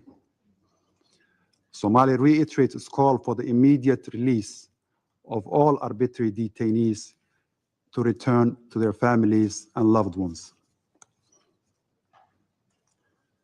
Third, we must revive a credible political track towards the recognition of the State of Palestine as full member of the United Nations and stress the importance of the unification of Gaza and West Bank under a single Palestinian Authority. We call for international support for the reconstruction and development in the Palestinian territories, including Gaza. There's no doubt that addressing the root causes of the conflict begins with the end of the occupation and the establishment of a sovereign, independent state of Palestine with Al-Quds al-Sharif as its capital in accordance with relevant UN resolutions. In that regard, we welcome the resumption of the two-state solution conference co-chaired by France and Saudi Arabia. We commend the states who have recognized the state of Palestine and urge others to do so. Mr. President, to conclude, Somalia reaffirms its commitment to working with all partners toward a just and lasting peace in the Middle East, in line with international law and advancing the legitimate rights of the Palestinian people. I thank you. Representative of Somalia for the statement. I now give the floor to the representative of France. Merci, Monsieur le Président. Thank you, Mr. President. I would like to begin by thanking the Secretary General of the United Nations for his briefing and his commitment to supporting the two-state solution in favor of peace and security for Israel and Palestine. Yesterday, from the podium of the United Nations General Assembly at the Conference for the Two-State Solution, the President of the French Republic forcefully reminded us of what unites us: the urgency of ending the war in Gaza and giving peace a real chance. Today, at the Security Council, it is our collective responsibility to translate this demand into concrete decisions. Mr. President, France unequivocally condemns the terrorist attacks of October 7th, 2023. Nothing can justify terrorism. France also condemns the brutal attacks on innocent lives in Gaza, where hundreds of thousands of human beings have been plunged into hunger, fear, and mourning. France also rejects the unacceptable prospect of the forced displacement of the Gazan population. The expansion of the Israeli military offensive into Gaza City over the past week only inflicts further suffering on the population of Gaza. It is our duty to build a realistic alternative, faithful to our values and in accordance with international law. As famine continues to gain ground in the Gaza Strip, France is deeply concerned that this council failed to reach agreement last Thursday to call for a response to the humanitarian emergency. France's message is clear. All lives are equally valuable and all lives must be protected. The immediate and unconditional release of hostages still held by Hamas is a priority. This demand must go hand in hand with a permanent ceasefire in Gaza to end the suffering of the population in Gaza and allow for the safe, large-scale, and unhindered delivery of humanitarian aid. Mr. President, yesterday, the President of the French Republic announced France's recognition of the State of Palestine. This gesture reflects a profound conviction. The security of Israel and justice for the Palestinians are inseparable. They can only be guaranteed through the coexistence of two sovereign and democratic states living side by side in peace and security, with Jerusalem as their capital. This decision, shared by many other countries, opens a political path that we must consolidate. This path is structured around a roadmap, the New York Declaration, which France, along with Saudi Arabia and many partners, submitted and had adopted by the General Assembly, thanks to the support of 142 states. This roadmap is based on two essential stages. The first, the emergency phase, aims to secure the release of hostages, the cessation of hostilities, and large-scale humanitarian access. We call on all parties concerned to resume negotiations as soon as possible and in good faith. In this regard, we commend the tireless mediation efforts of Qatar, Egypt, and the United States. The second stage is stabilization and reconstruction. A transitional administration excluding Hamas must be established in Gaza under the auspices of the Palestinian Authority, supported by the international community. It must ensure security, undertake the effective disarmament of Hamas, and address the urgent needs of the population. France, together with its European partners, stands ready to contribute, including through participation in an international stabilization mission to be decided by this council at the appropriate time.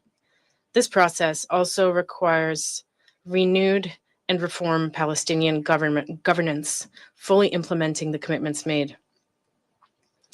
It also requires clear choices from Israel in favor of negotiation and respect for international law.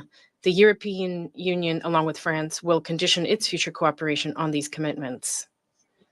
Mr. President, the alternative is simple. Either we preserve the possibility of two states, and with it, peace, or we allow a permanent conflict to take hold with disastrous consequences for the region and beyond. France calls on this council to act with the determination and sense of responsibility that is incumbent upon it. History will judge our ability to seize this moment. Thank you. I thank the representative of France for the statement. I now give the floor to the representative of the United States. Thank you, Mr. President. I find it, and we find it deeply regrettable that council members have opted to convene this high-level UN Security Council briefing on Gaza on Rosh Hashanah, the Jewish New Year, knowing full well that that decision excludes Israel. And frankly, colleagues, it's a testament to how this council has prioritized a lot of performance over serious efforts to actually advance peace. Serious efforts that President Trump, Secretary Rubio, his team, and partners like Egypt and Qatar are engaged in right now as we speak, to end this horrific war. There have been over 80 council meetings on this issue since October 7th. The main outcome of these meetings, unfortunately, has been to embolden Hamas to undermine and disrupt negotiations that are aimed at freeing all of the hostages and ending the war and ending the suffering that we all want to end. Unspoken today, in the last 2 weeks alone, Israel has suffered two terrorist attacks in Jerusalem on September 8th and at the Allenby border crossing on September 18th. We condemn these attacks. We offer condolences to the families of those killed. We call upon other countries to join us in a clear and explicit condemnation of this violence by Hamas and its ideological allies. And extremists like the terrorists who killed two IDF soldiers on September 18th have shown their utter contempt for the people of Gaza. Hamas has shown its utter contempt for the people of Gaza. They struck the very border crossing through which nearly half of all aid delivered to Gaza between May and September of this year has passed. Let me say again, Hamas struck the border crossing through which half of all aid through the better part of this year has passed. No country here would willingly allow terrorists like this to threaten its people. Israel should not be expected to be any different. And of course, has the right to defend itself from groups that wish to do it harm. As Secretary of State Rubio recently said, as long as Hamas exists, there will be no peace in the Middle East. And every member here has seen evidence of how Hamas has starved hostages, has tortured them. We've heard the testimony of freed hostages and what they've endured in captivity. And sadly, some endure still. We, the United States, again demand Hamas immediately release all 48 remaining hostages and their remains, cease putting civilians in harm's way, cease sacrificing their own people for propaganda aims, that they disarm, and that they surrender. This war could end today if that happened. But Hamas refuses. While Israel has accepted the negotiators' proposals, rewarding Hamas's refusal, whether with performative conferences or one-sided Security Council resolutions, colleagues, it undermines and it delays achieving the peace we all want. Unfortunately, yesterday's conference spoke to domestic audiences, but it will prolong this tragic war in Gaza, and it will prolong the suffering. Hamas stands emboldened today after that conference. We've rewarded its obstruction. We've undermined efforts to achieve peace in both the short and the long term. Unilateral recognition statements do not alter the reality on the ground. It does not alter the fact that there is not a Palestinian state to recognize. And at this point, there is no credible Palestinian partner for peace. The Palestinian Authority leaders from Ramallah are absent from New York this week because they failed to meet their Oslo commitments. The commitments were basic, including renouncing terrorism, renouncing violence, resolving issues through direct negotiations with Israel. The Palestinian Authority has failed to clear even those low bars.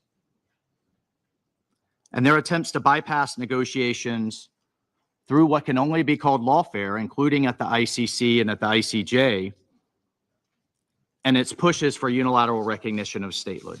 This charade it's disappointing.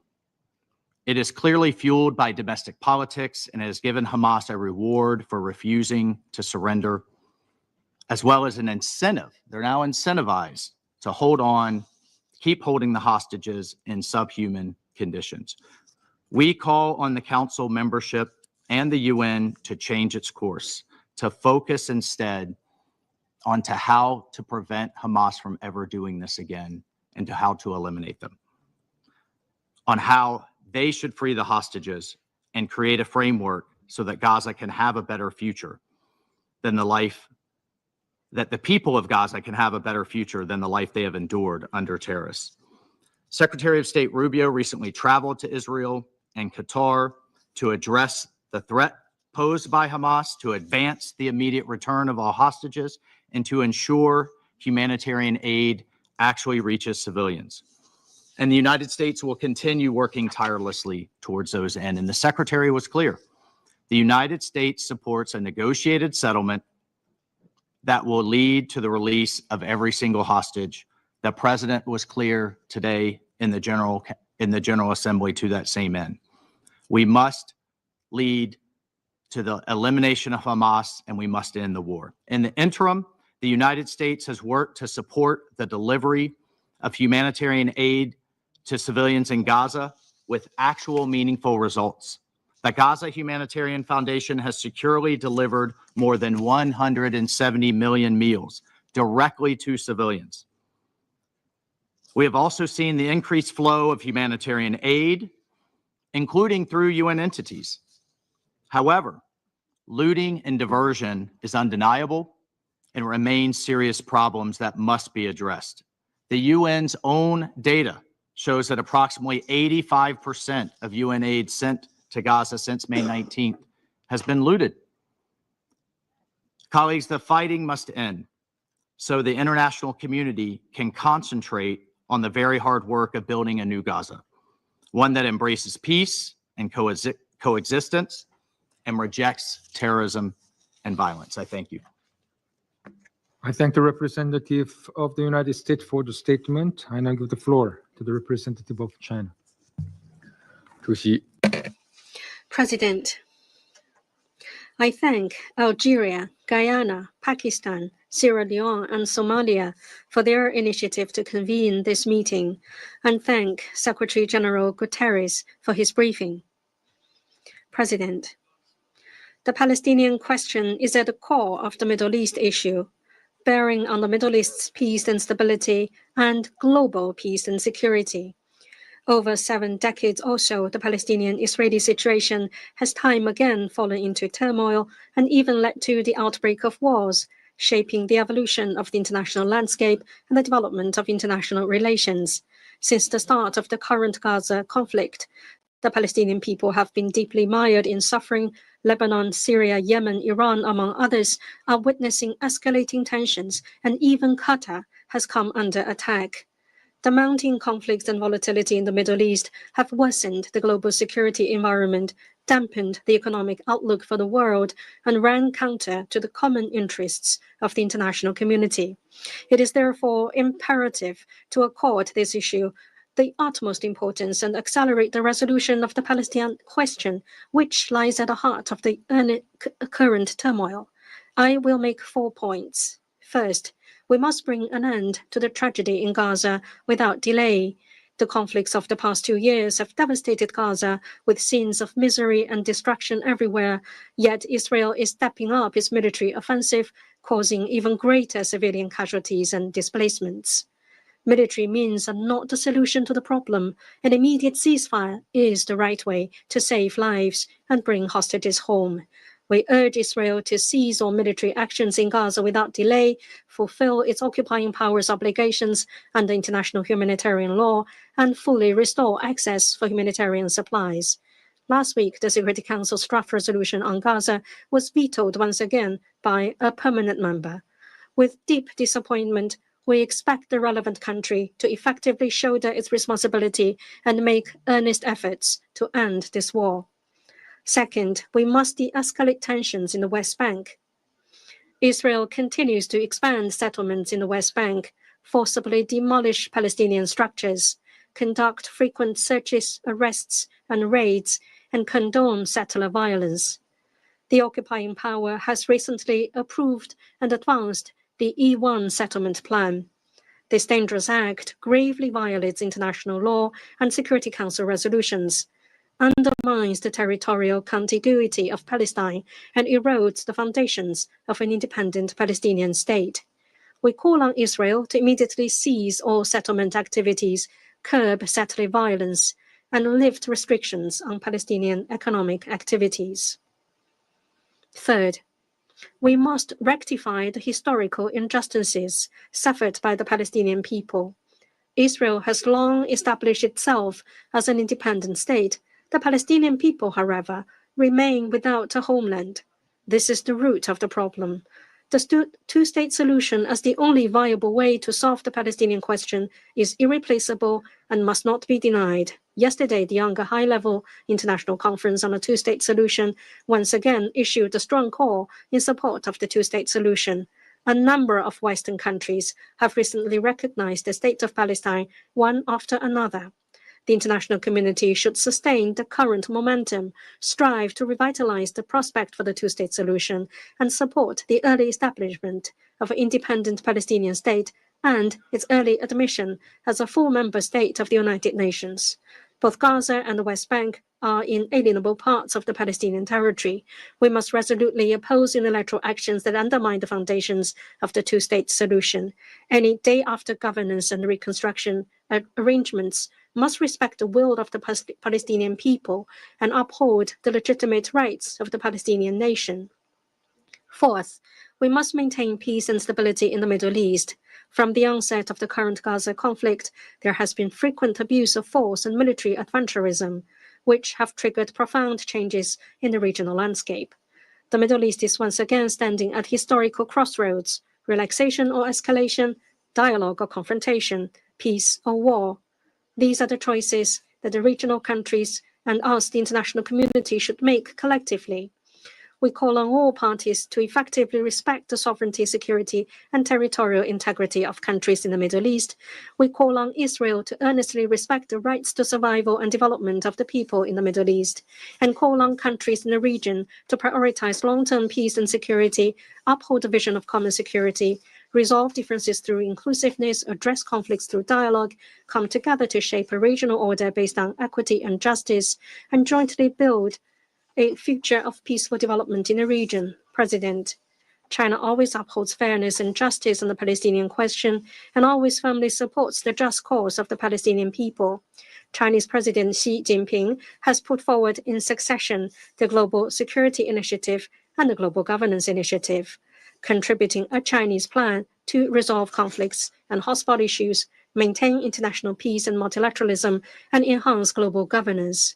This also provides important guidance for addressing Middle East issues.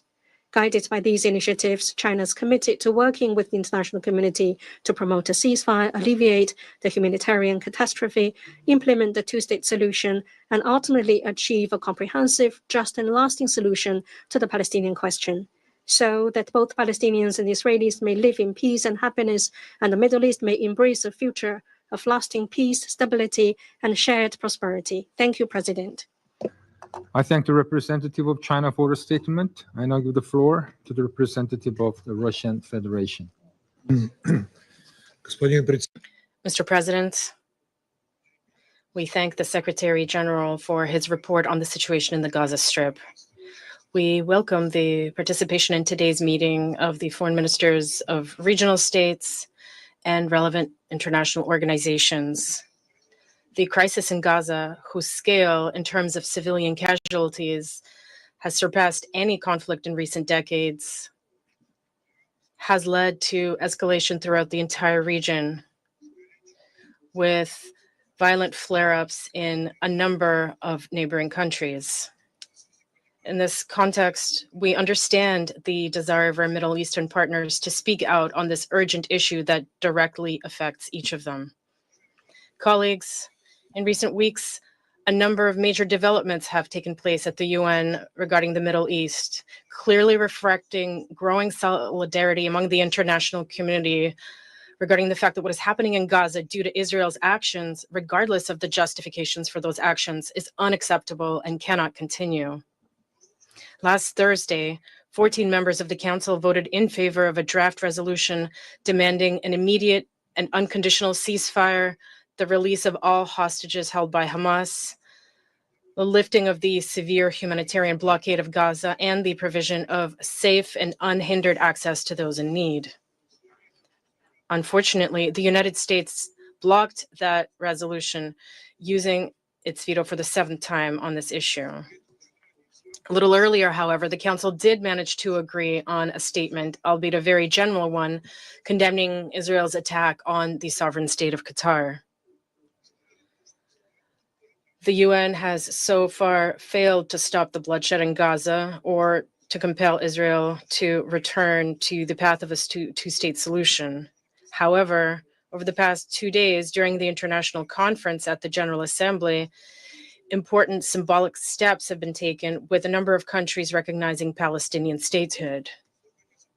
This is a belated but extremely important signal to Israel's military and political leadership, a signal that justice for the Palestinian people must be restored.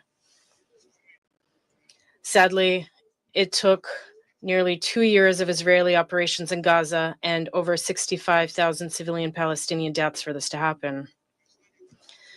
Recognition of the Palestinian state is not a favor to Ramallah. It is a historic duty owed to the Palestinian people, one that should have been fulfilled nearly 80 years ago. Russia has been calling for this for decades. Let me remind you that the USSR recognized the state of Palestine back in 1988. Israel, however, not only remains deaf to the appeals of the international community, but encouraged by its American allies, responds with threats, claiming that the wave of new recognitions of Palestinian statehood is allegedly a reward to Hamas for the October 7th terrorist attack. In West Jerusalem, there is open talk of formally annexing the West Bank following the high-level week.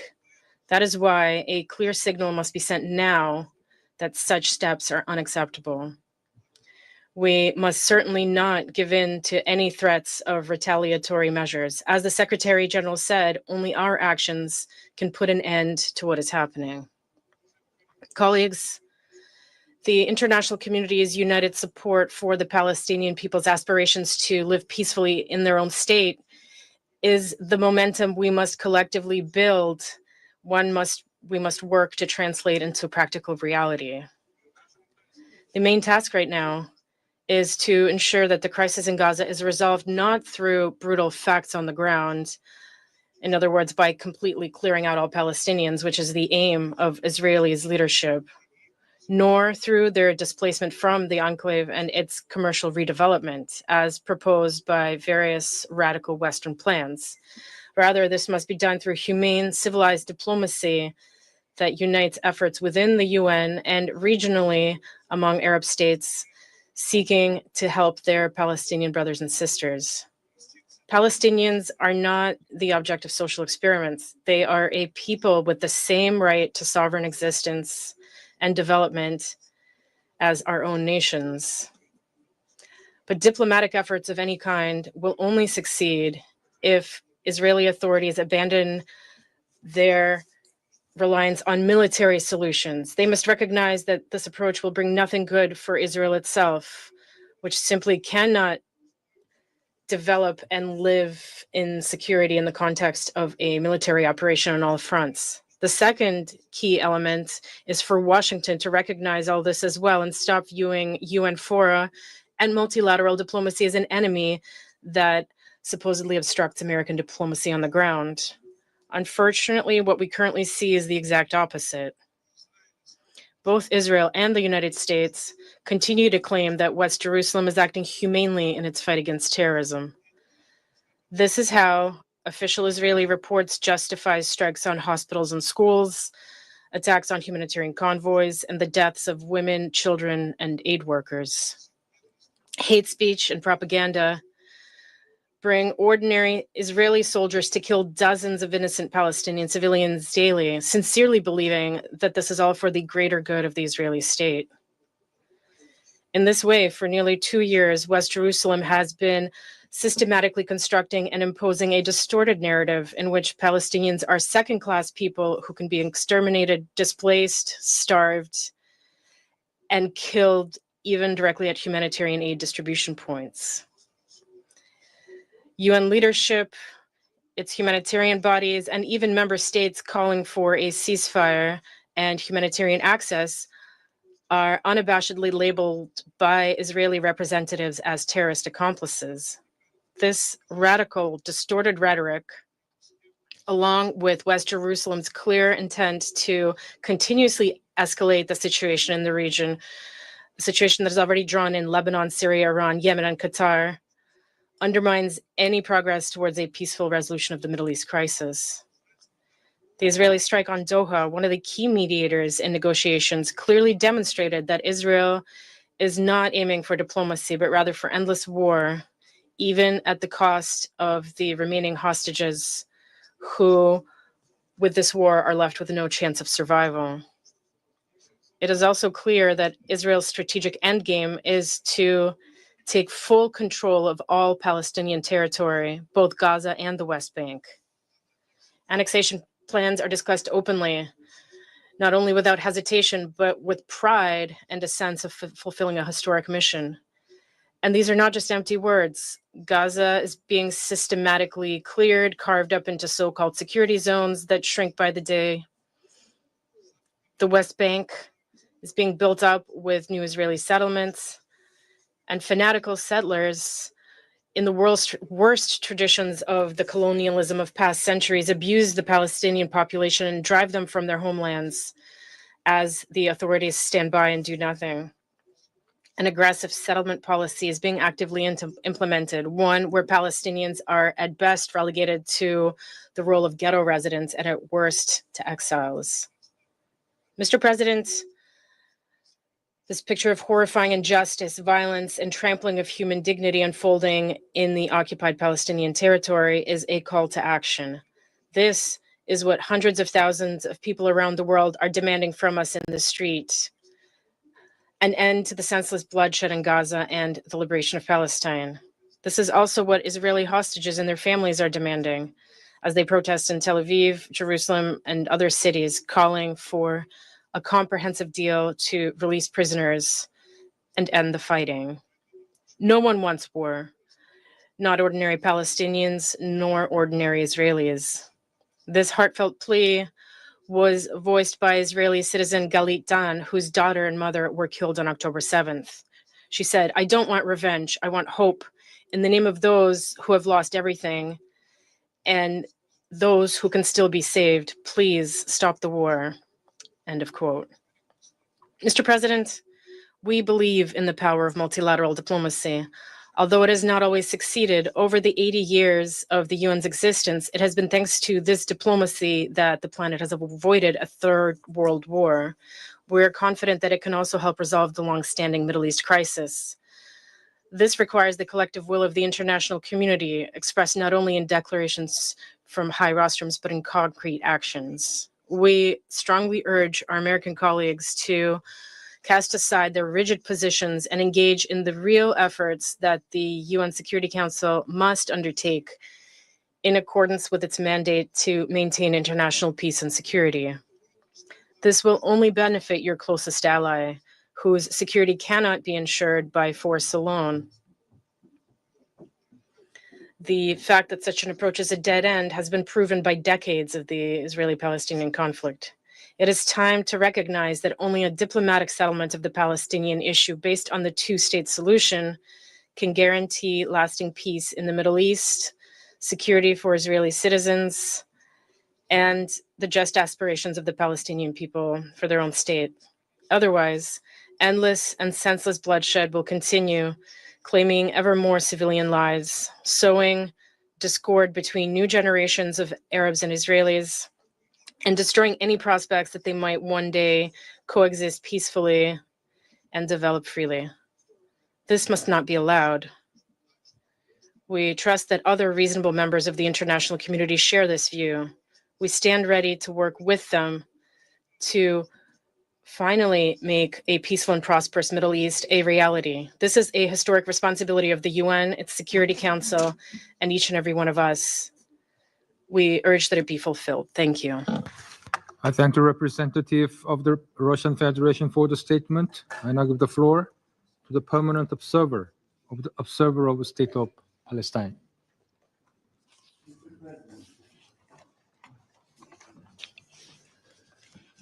Allow me at the outset to thank the Korean presidency of the Security Council for convening this important meeting, and to thank the OIC countries, members of the Council, for requesting this meeting to highlight the horrific situation in Gaza as world leaders meet here in New York. I also want to thank the high-level representatives participating in this meeting. Allow me to also thank Secretary General Guterres for his relentless efforts and his very moving and inspiring statements in these past 2 days and through him, we wish to extend Palestine's gratitude to the entire United Nations and its personnel on the ground, with remembrance of those who were killed while trying to save lives in the midst of this genocide.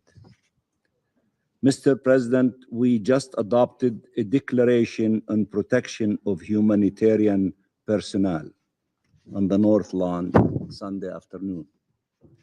This Council has adopted resolutions on protection of civilians, including children and women and humanitarians and journalists. In Gaza, not only do they not benefit from protection, they are primary targets of the Israeli onslaught. Mr. President, the Palestinian people have suffered from the denial of their existence for decades. Now they are being confronted yet again with an attempt to destroy our nation altogether. Recognition of the state of Palestine is an affirmation that the world rejects such denial, rejects the attempts at our destruction, and supports our right to existence, our right to self-determination. And that is not a gift, this is a right, and the Palestinian people have been struggling for almost 100 years for the attainment of such a right. It was not born recently. It is also a clear indication that the international community refuses to abandon the rule of international law and refuses to abandon the two-state solution, the only path to regional peace and security. This recognition is not taking place in a vacuum. It is an integral part of the international mobilization to end this horrific war and move towards peace. The New York Declaration adopted in the General Assembly by the historic high-level international conference co-chaired by Saudi Arabia and France charts a clear path to the independence and sovereignty of the state of Palestine, living side by side in peace and security with Israel based on the relevant UN resolutions. And while all eyes were turned towards New York yesterday, as President Macron took to the podium to announce the historic decision to recognize the state of Palestine alongside other countries, including the United Kingdom, all minds and hearts were turned towards Gaza. Ending the genocide in Gaza is the utmost priority, one that can suffer no delay, one that requires resolute action. Only an immediate ceasefire can save lives, the lives of 2 million Palestinians, children, women, and men, the lives of 20 Israeli hostages. The slaughter must stop. The destruction must stop. The occupation-made famine must be brought to an end without delay. Israel must fully withdraw its forces, and the Palestinian people should have freedom and dignity. We support the mediation efforts by the U.S., Egypt, and Qatar, and condemn yet again the Israeli strike on the territory of Qatar, a key mediator, as it was convening a meeting to advance a ceasefire agreement and this never-ending regional escalation. Mr. President, nothing justifies delaying such a ceasefire that is the only way to stop the bloodshed, release the hostages and prisoners and human remains, and allow unhindered humanitarian access. We need decisive actions to deter the prolongation and escalation of this war, and we thank the countries who have undertaken such measures. The Council has a sacred mandate in this regard that it has been prevented from honoring. I thank Algeria and the E10 for relentless efforts and for putting forward last week a draft resolution to yet again pursue such an immediate and unconditional ceasefire. And I thank the 14 members of this council who supported such a draft resolution that was blocked by a veto. Mr. President, the New York Declaration foresees the deployment of an international stabilization mission upon invitation by Palestine and mandated by the Security Council to protect the Palestinian people, uphold the ceasefire, support the Palestinian National Authority security forces, and provide security guarantees to all. This must be supported. The Gaza Strip must be reunified with the West Bank under the Palestinian Authority as reaffirmed repeatedly by this Council. We call for your support to our policy of one Palestinian state, one Palestinian government, one law, and one gun. The Arab OIC reconstruction plan must be implemented without delay. Our people urgently need recovery, need food, water, medicine, and care, need shelter, need healing. We are ready to work with the international community, with the United Nations, leading humanitarian efforts, including UNRWA, to make this happen.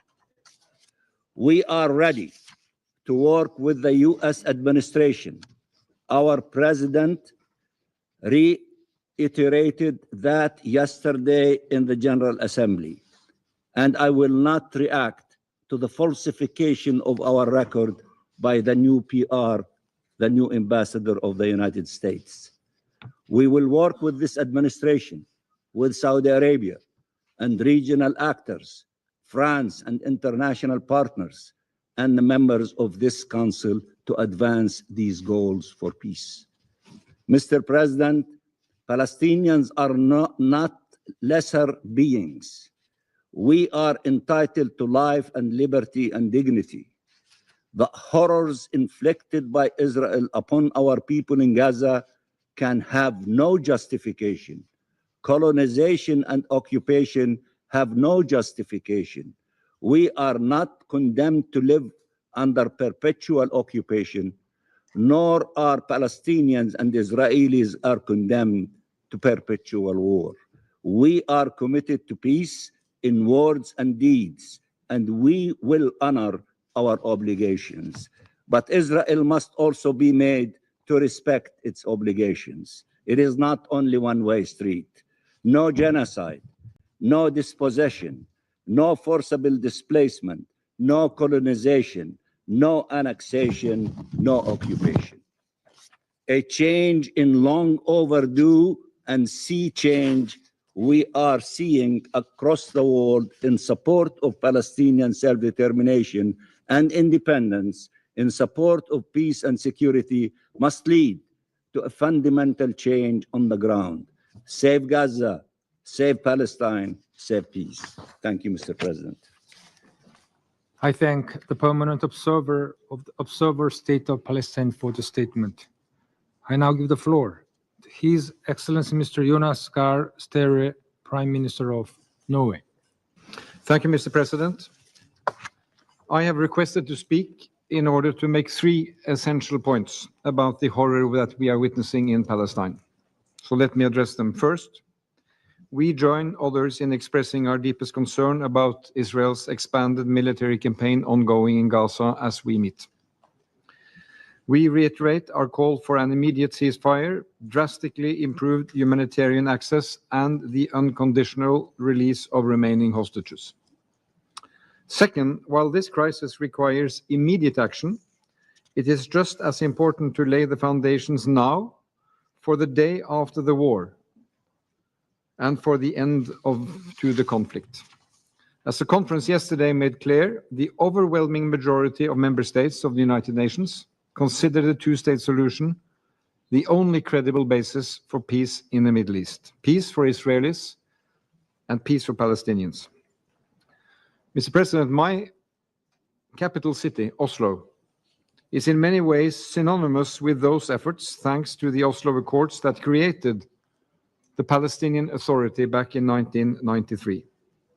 Ever since, my country has worked towards one goal: peace, security, and dignity for the Palestinians and the Israelis, living side by side in two sovereign states, enjoying the rights and obligations that follow from the Charter of the United Nations.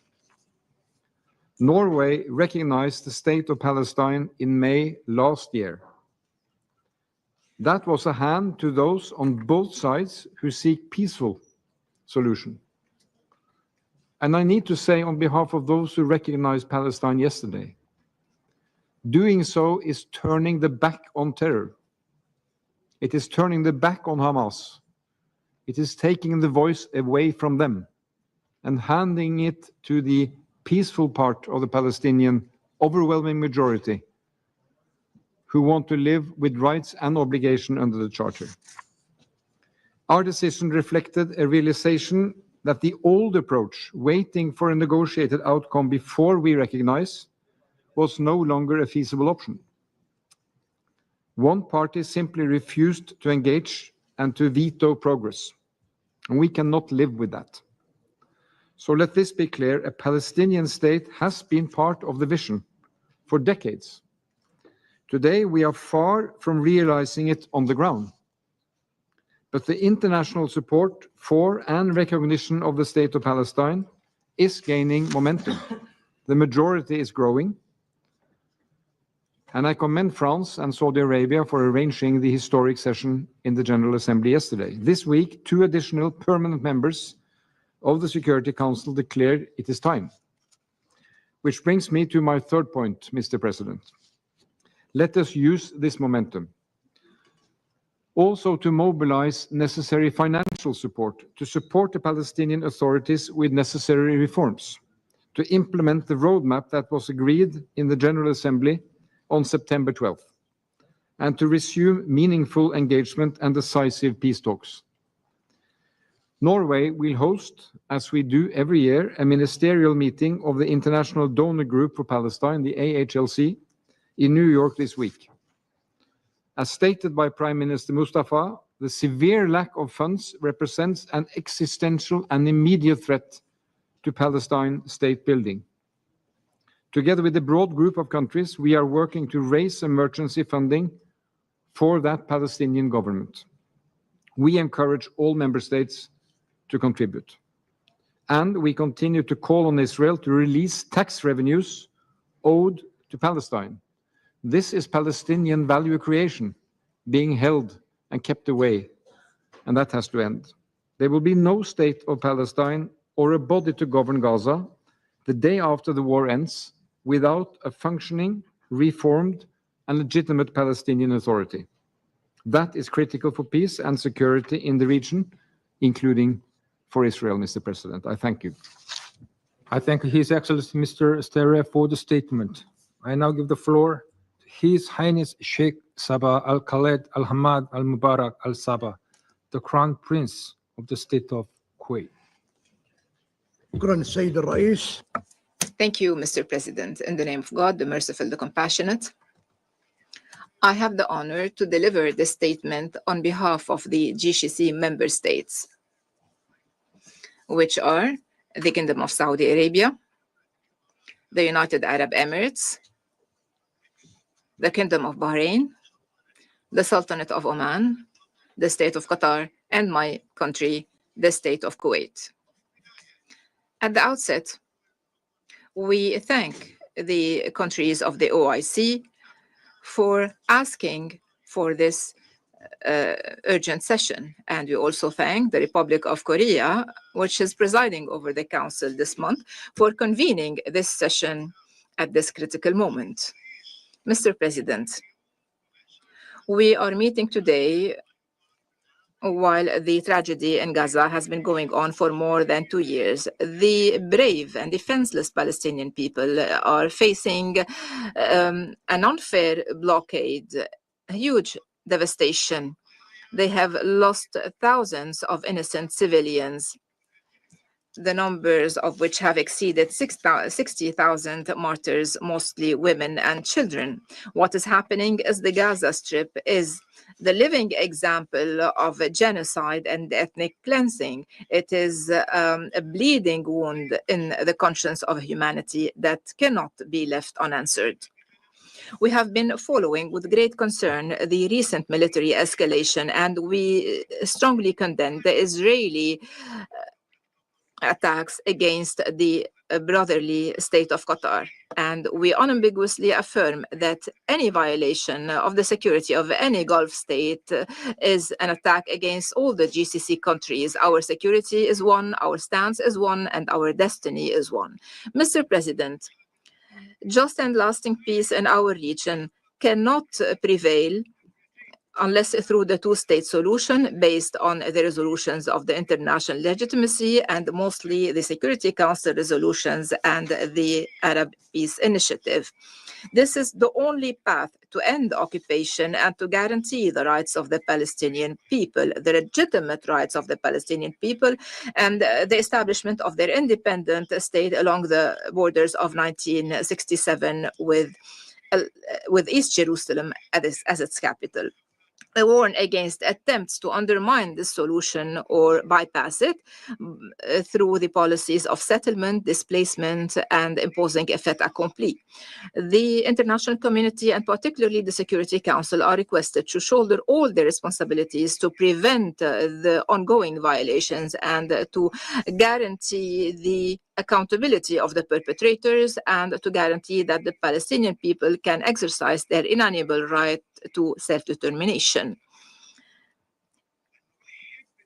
In this context, we welcome the recognition by some countries of the State of Palestine yesterday in the high-level international conference on the peaceful settlement of the question of Palestine and the implementation of the two-state solution. These are welcomed and courageous actions that are in line with international law and in line with rights. In conclusion, the GCC member states reaffirm their steadfast solidarity with the Palestinian people. We stand by all countries that are being aggressed, and at the same time, we would like to emphasize that these crimes are not only against the Palestinians, they present a threat to regional and international security. We call upon this Council to translate its words into deeds through tangible steps to end the aggression immediately and to guarantee the immediate humanitarian access, to protect civilians, to put an end to the illegal, unjust occupation. Otherwise, we will never know security and stability. Our utmost goal today and every day is peace. The blood of the Palestinian people have been shed enough, and the soul of innocents have been killed. We cannot remain silent anymore, and it is up to the international community to shoulder this responsibility and to chart a course conducive to the two-state solution. May the peace of God be upon you. I thank His Highness Sheikh Al-Sabah for the statement. I now give the floor to His Excellency Mr. Ahmed Abulgate, Secretary General of the League of Arab States. Mr. President, it has become clear that the Israeli war machine cannot be stopped with appeals alone. The leaders of occupation, intoxicated by racist illusions and religious extremism and extremist nationalism, have been stripped from all humanity and morality. What is required is strict punitive measures that convey the right message, which is that the world today does not accept that genocide be part of its vocabulary. We deeply regret the failure of this Council time and again. and most recently, a few days ago, to put an end to the genocidal war waged by Israel on Gaza. This war that has lost even its military logic, if it ever had such a logic. The use by a permanent member of the Security Council of the veto right for the sixth time to prevent the adoption of a resolution that puts an immediate end to war emboldens the leaders of the occupation to continue perpetrating crimes and horrors indefinitely. What Gaza is witnessing is unprecedented in its barbarity and brutality. But its objectives are now clear. The goal is to erase the Palestinian community from existence and to displace the population outside the Strip after rendering the place uninhabitable. I say clearly that yielding to this plan, to this brutal and insane plan, deprives this council of much of its legitimacy. It undermines its role in preserving international peace and security.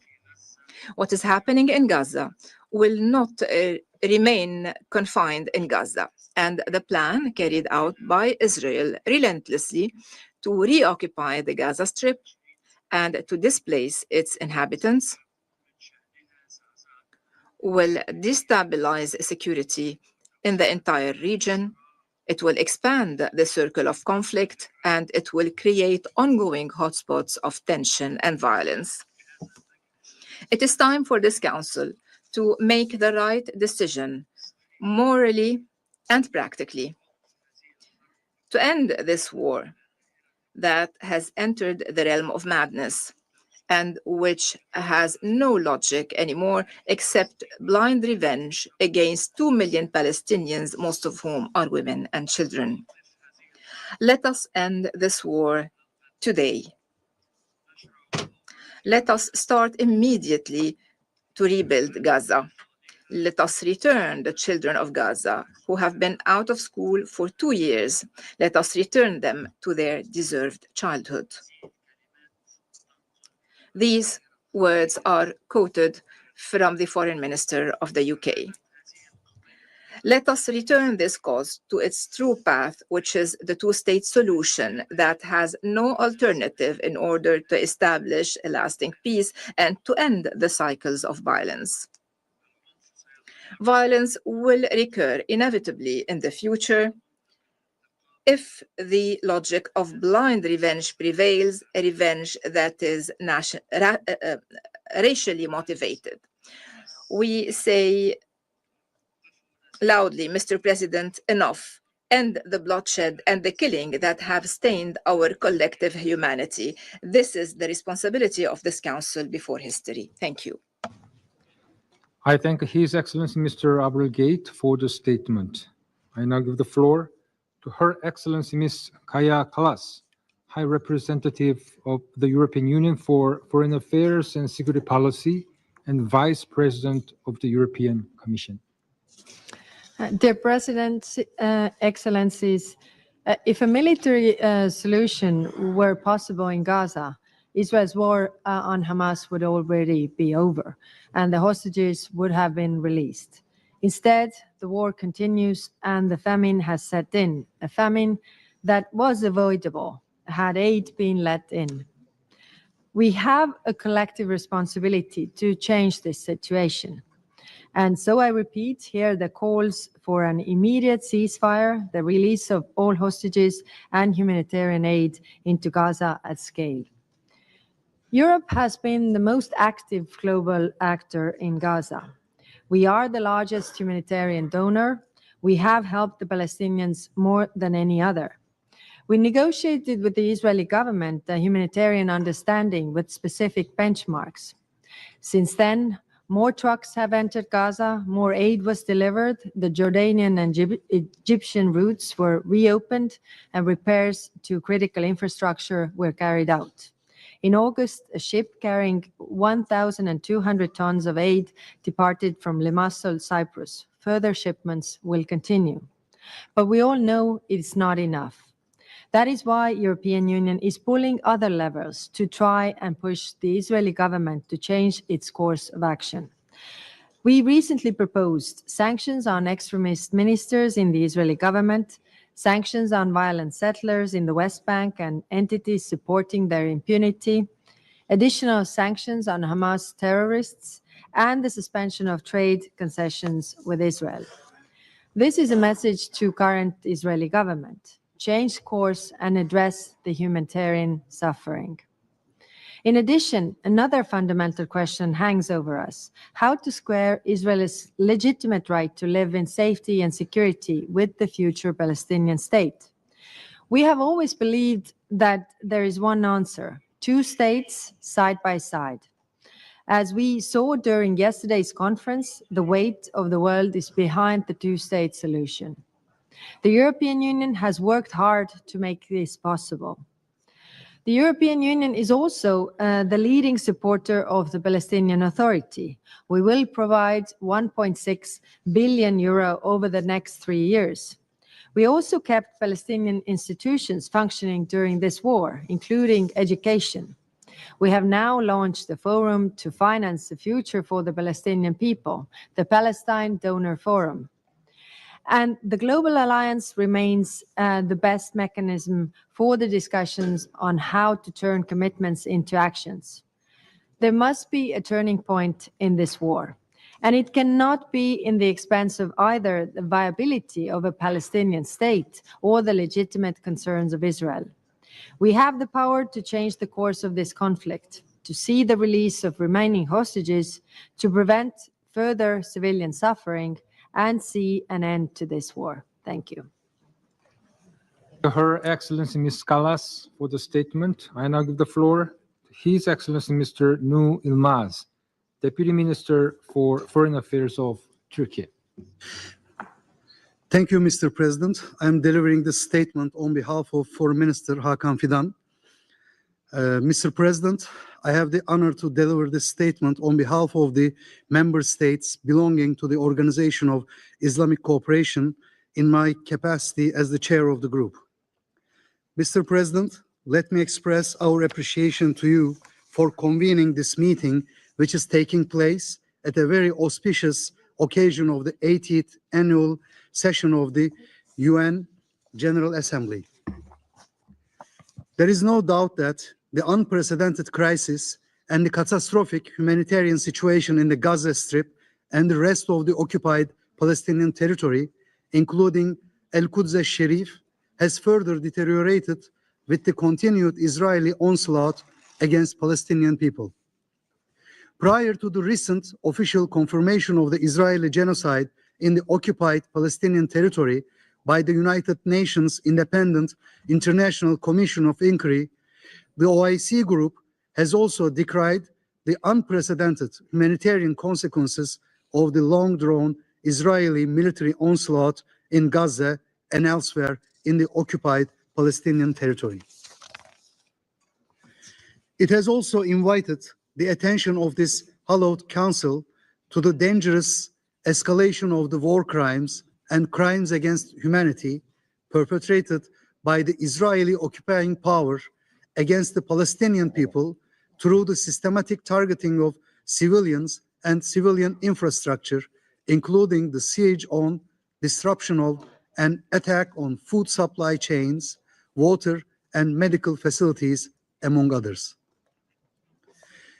We note that the actions of the Israeli occupying power amount to ethnic cleansing, illegal blockade, the use of starvation as a weapon of war, and colonial settlement and apartheid policies, acts of settler colonialism and terrorism.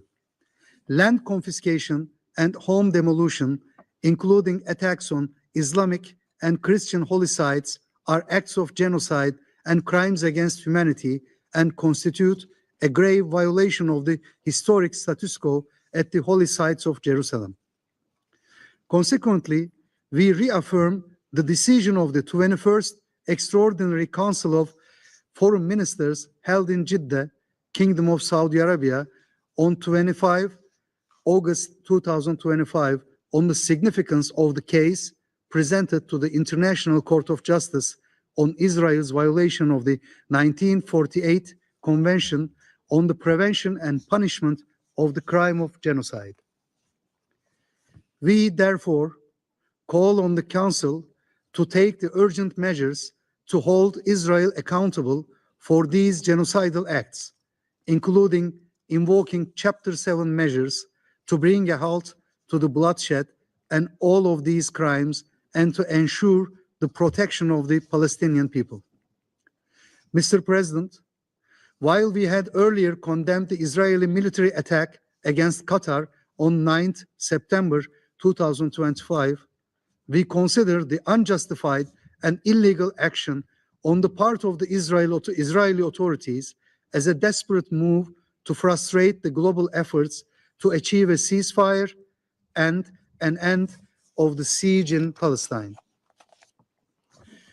We commend the declaration by Qatar on the continuation of its mediation efforts, along with Egypt, towards securing a permanent, immediate, and unconditional ceasefire and an end to the war in Gaza.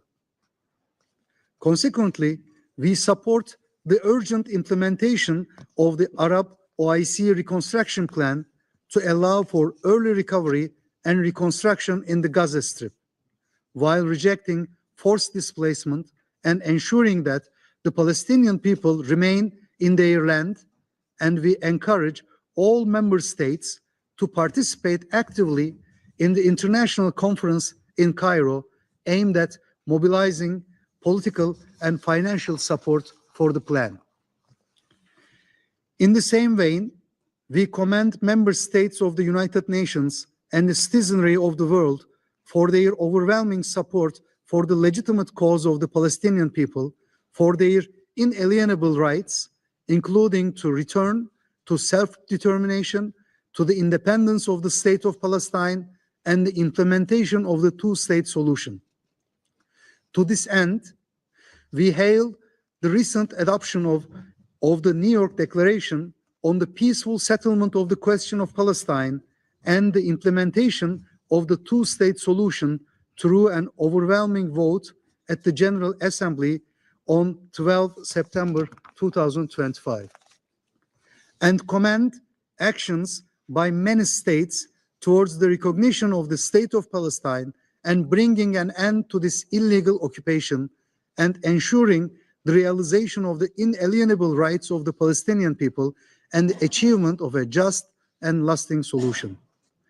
We reiterate that the time has come for the Council to assume its duties for the maintenance of international peace and security, including by approving the admission of the State of Palestine as a full-fledged member of the United Nations. We reiterate that the pathway to the resolution of the prolonged and historic injustice is the restoration of the inalienable rights of the Palestinian people to their national homeland, the implementation of the ICJ advisory opinion, as well as the relevant UN resolutions on question of Palestine and the implementation of the two-state solution. That is the key to peace and security in the Middle East and in our world. I thank you all. I thank His Excellency Mr. Yilmaz for the statement. I now give the floor to the representative of Egypt. Thank you very much. Your Excellency, the President of the Security Council, the members of the Security Council, we would like to welcome the briefing of the Secretary General today before the Council. We would like to express our gratitude to his tireless efforts to bring peace in the region. From the very first day, Egypt attempted to end the war in the Gaza Strip. We are convinced that pushing the situation out of control will plunge the region into an unprecedented phase of instability. The days have proved that our theory was correct.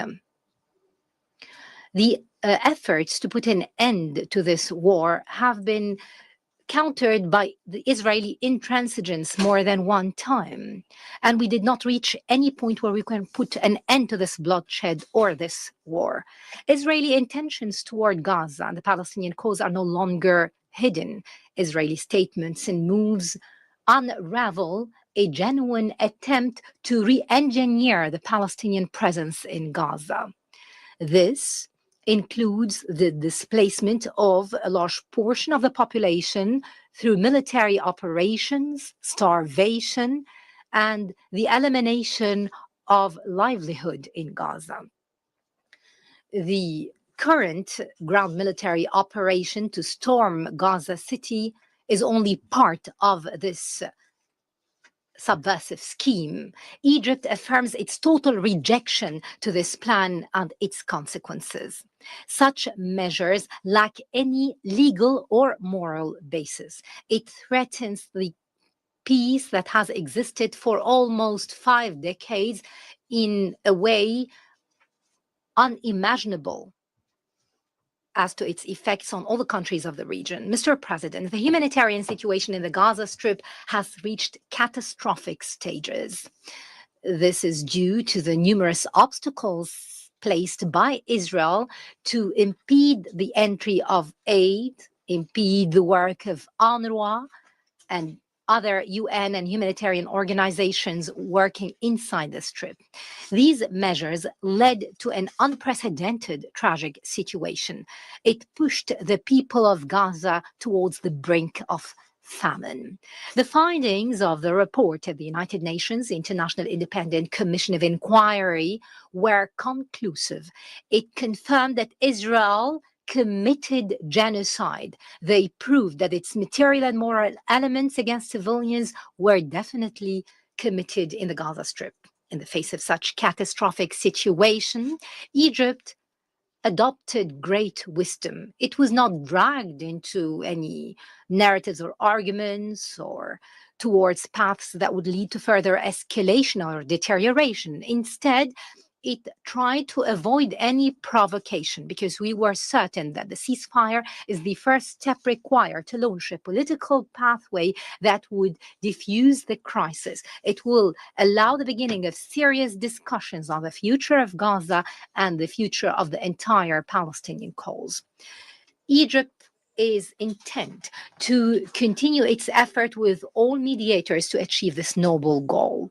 Mr. President, Egypt also intends to host a conference on the early recovery and reconstruction in the Gaza Strip as soon as a ceasefire is reached. This will mobilize the necessary support for the implementation of the Arab OIC plan for the reconstruction of Gaza by Palestinian hands. It will also counter any plans for displacement. Our main task must be the enablement of the national decision to carry out the administration of the Strip in a way that will preserve the unity of the Palestinian territory from the Gaza Strip to the West Bank. This should also include the occupied East Jerusalem, all under one authority, one government, one law, and one weapon. Mr. President, Excellencies, members of the Council, it has been certain to all that the security arrangements on the ground and ending the current catastrophic situation in Gaza, as well as the reconstruction, are inevitable and necessary steps. They cannot be achieved practically on the ground unless there is a political horizon towards a comprehensive and just settlement of the Palestinian cause based on the two-state solution. It has to also include the establishment of the Palestinian state with East Jerusalem as its capital along the lines of the 4th of June 1967. This must be accompanied by genuine international will that supports peace and stability in the Middle East. I now give the floor to Her Excellency Mrs. Mariam bint Ali bin Nasser Al Misnad, Minister of State for International Cooperation of Qatar. السيد الرئيس، في البداية نعرب عن شكرنا لسعادة وزير خارجية. President, first of all, we'd like to thank the Foreign Affairs Minister of the Republic of Korea for convening this meeting, and we'd like to thank the Secretary General for his briefing. We align ourselves with the statement delivered by by the OIC. There is a consensus now on the issue of the two-state solution under international law. This has been borne out in the statements delivered by presidents and heads of state and government during the general debate, and also during the ministerial conference, which was held on Monday and was co-chaired by France and Saudi Arabia. Qatar participated at the highest level. Many states recognized there the state of Palestine. This is international momentum to resolve the outstanding issues on the UN's agenda. And this also concerns the resolution on Palestine's participation. We would hope that the Council will join this consensus through the resolution that the E10 have put forward. The Council has the responsibility to take the necessary measures so as to end the human disaster in Gaza. That is to say, genocide and forced displacement, and to adopt a binding resolution under Chapter 7 so that Israel is compelled to accept an immediate ceasefire. President, it is clear that mediation and diplomacy are the best ways to resolve conflicts. Efforts undertaken by Qatar, alongside Egypt and the United States of America, have been broadly welcomed. The Council, in its resolution, has declared the importance of these efforts. However, these efforts have been thwarted by Israel's attack on a residential zone in Doha, in Qatar, where civilians lived, civilians and expatriates. During this attack, a member of our domestic security forces, aged 22, was killed, and several other people were injured in this attack. This is a blatant violation of our sovereignty and also international humanitarian law and the UN Charter. This is a direct attack on international law as a way of resolving conflicts. Mediators need to be protected. This is not a political issue. This is a basic principle to uphold security. International solidarity with Qatar has been clear. There has been a communication issued by the Security Council, but also from the Doha Ministerial Conference, which said that this attack has undermined efforts to achieve peace. Israel is violating IHL in Palestinian territories, and systematically. Starvation has been used as a weapon. Hospitals and schools have also been targeted. There is also the threat to illegally annex the West Bank. There are also attacks on places of worship. These are all major violations of international law and a threat to the two-state solution. In addition, we are seeing further measures taken by Israel in Syria and Lebanon. This undermines security and is in danger of escalating the conflict. It is therefore this Council's responsibility to maintain peace and security, because peace will only be achieved in the Middle East if the Arab Peace Initiative is respected, as well as the relevant resolutions of this Council. We call on the international community, notably this Council, to shoulder this responsibility, this ethical responsibility, and take measures to put an end to Israel's occupation, to fully recognize Palestine within the pre-1967 borders, with East Jerusalem as its capital. All mechanisms need to be used to achieve an immediate ceasefire in Gaza and also to ensure the delivery of humanitarian aid, to lift the blockade and to protect all mediators. We also need to do our utmost to ensure the two-state solution is preserved. Thank you. I thank Her Excellency Ms. Nad for the statement. I now give the floor to the representative of Saudi Arabia. Bismillah ar-Rahman. In the name of God, the merciful, the compassionate, Mr. President, Your Excellencies, members of the Council, ladies and gentlemen, may the peace and blessings of God be upon you. The Gaza Strip is suffering from a catastrophic situation that is deteriorating day by day on all levels due to an unprecedented military escalation and an absence of any effective political horizon. This led to a collapse of all the elements of life and security. The continued onslaught and the siege imposed for years made the Strip a central hot spot that is a threat to the stability of the entire region. It's a real danger to peace and security in the region and the world. The repeated aggressions and Israeli violations that run counter to the principles of international law and the UN Charter and the most basic international norms was solely the result of the lack of accountability and the prevalence of impunity and the failure of the Security Council and the international community to deter the aggressor and stop their violations. This has reached a dangerous turn that portends to erase the national sovereignty. It threatens the credibility of this organization and the basics of international legitimacy. It undermines diplomatic and negotiated solutions. It is a real danger to the security of the region and the world.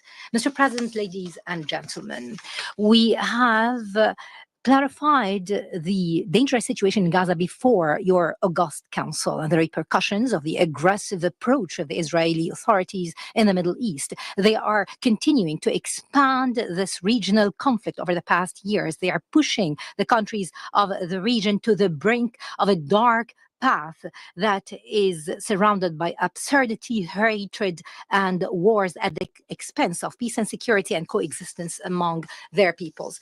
And we are still witnessing the repercussions of the lack of any firm measures to deter the Israeli violations, how they are trampling on the principles of laws and norms governing the international community, their continued unilateral expansion of such measures unabated. Is it acceptable that they target the territory of the sisterly country of Qatar, violating its sovereignty as they are undertaking coercive effort to mediate to end the war? What we have been seeing time and again is the intransigence of the Israeli party to block the path to find a peaceful solution, to put an end to the bloodshed, to the suffering of the civilians. They only want the region to continue witnessing this continued escalation and the scourge of war. Before this truth, we reiterate our calls that this council must shoulder its responsibilities for which it was established. We have to invoke the international deterrent measures of accountability against this Israeli behavior to maintain regional and international peace and security and ensure the credibility of this international regime and its legitimacy. The serious and immediate international move is a necessity that cannot be delayed. We have to put an end to this aggression and this siege. We have to pave the way for comprehensive and just peace. This will come through the implementation of the two-state solution and the establishment of an independent Palestinian state along the lines of 1967 with East Jerusalem as its capital. Thank you, Mr. President. Peace and blessings of God be upon you. I thank the representative of Saudi Arabia for the statement. The representative of the United States has asked for the floor to make a further statement. I give them the floor. Mr. President, I must take the floor to respond to my Palestinian colleagues' comments. As Ambassador Waltz noted, the Palestinian Authority has failed to meet its own Oslo commitments, to renounce terrorism and violence, and to resolve issues through direct negotiations with Israel. These are not falsehoods, but facts. We call on the Palestinian Authority to halt its pushes for the unilateral recognition of statehood. Instead, they must focus on actions that will not empower Hamas, but rather create a better future for the people of Palestine. We reiterate again that all hostages, living and deceased, must be released immediately. Thank you. Representative of the United States. There are no more names inscribed on the list of the speakers. The meeting is adjourned.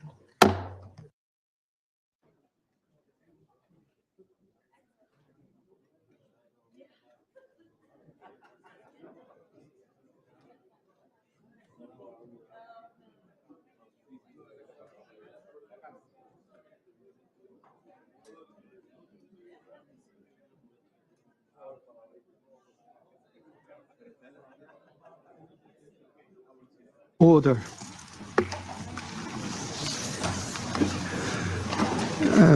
The provisional agenda for this meeting is the situation in the Middle East, including the Palestinian question. The agenda is adopted.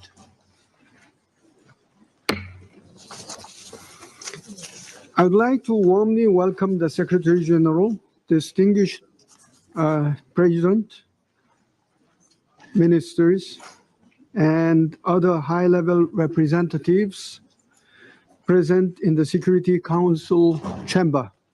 Your presence today underscores the importance of the subject matter under discussion. In accordance with Rule 37 of the Council's Provisional Rules of Procedure, I invite the representatives of Egypt, Kuwait, Norway, Qatar, Saudi Arabia, and Turkey to participate in this meeting. It is so decided.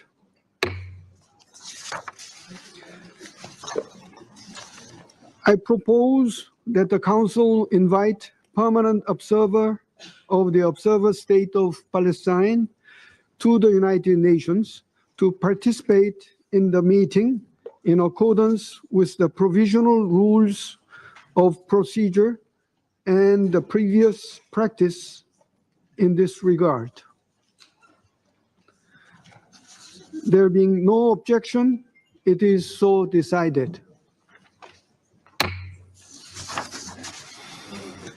In accordance with the Rule 39 of the Council's Provisional Rules of Procedure, I invite the following to participate in this meeting: His Excellency Mr. Ahmed Abul Hayt, Secretary General of the League of Arab States, and Her Excellency Ms. Kaya Kallas, High Representative of the European Union for Foreign Affairs and Security Policy, and Vice President of the European Commission.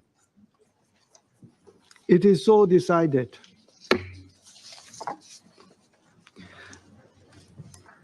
The Security Council will now begin its consideration of item 2 of the agenda. I now give the floor to the Secretary General, His Excellency Mr. Antonio Guterres. Mr. President, Excellencies, we are confronting one of the darkest chapters of the Israeli-Palestinian conflict. Nearly 2 years after the horrific Hamas terror attacks of 7 October and the devastating Israeli military response that followed, the violence has only deepened across the occupied Palestinian territory, with grave threats to regional and global peace and security. The Israeli military onslaught in Gaza City is compounding an already catastrophic humanitarian crisis. Countless Palestinian civilians and the remaining hostages are trapped under relentless bombardment and deprived of food, water, electricity, and medicine. Famine is a reality, with the population constantly forced to move and being starved.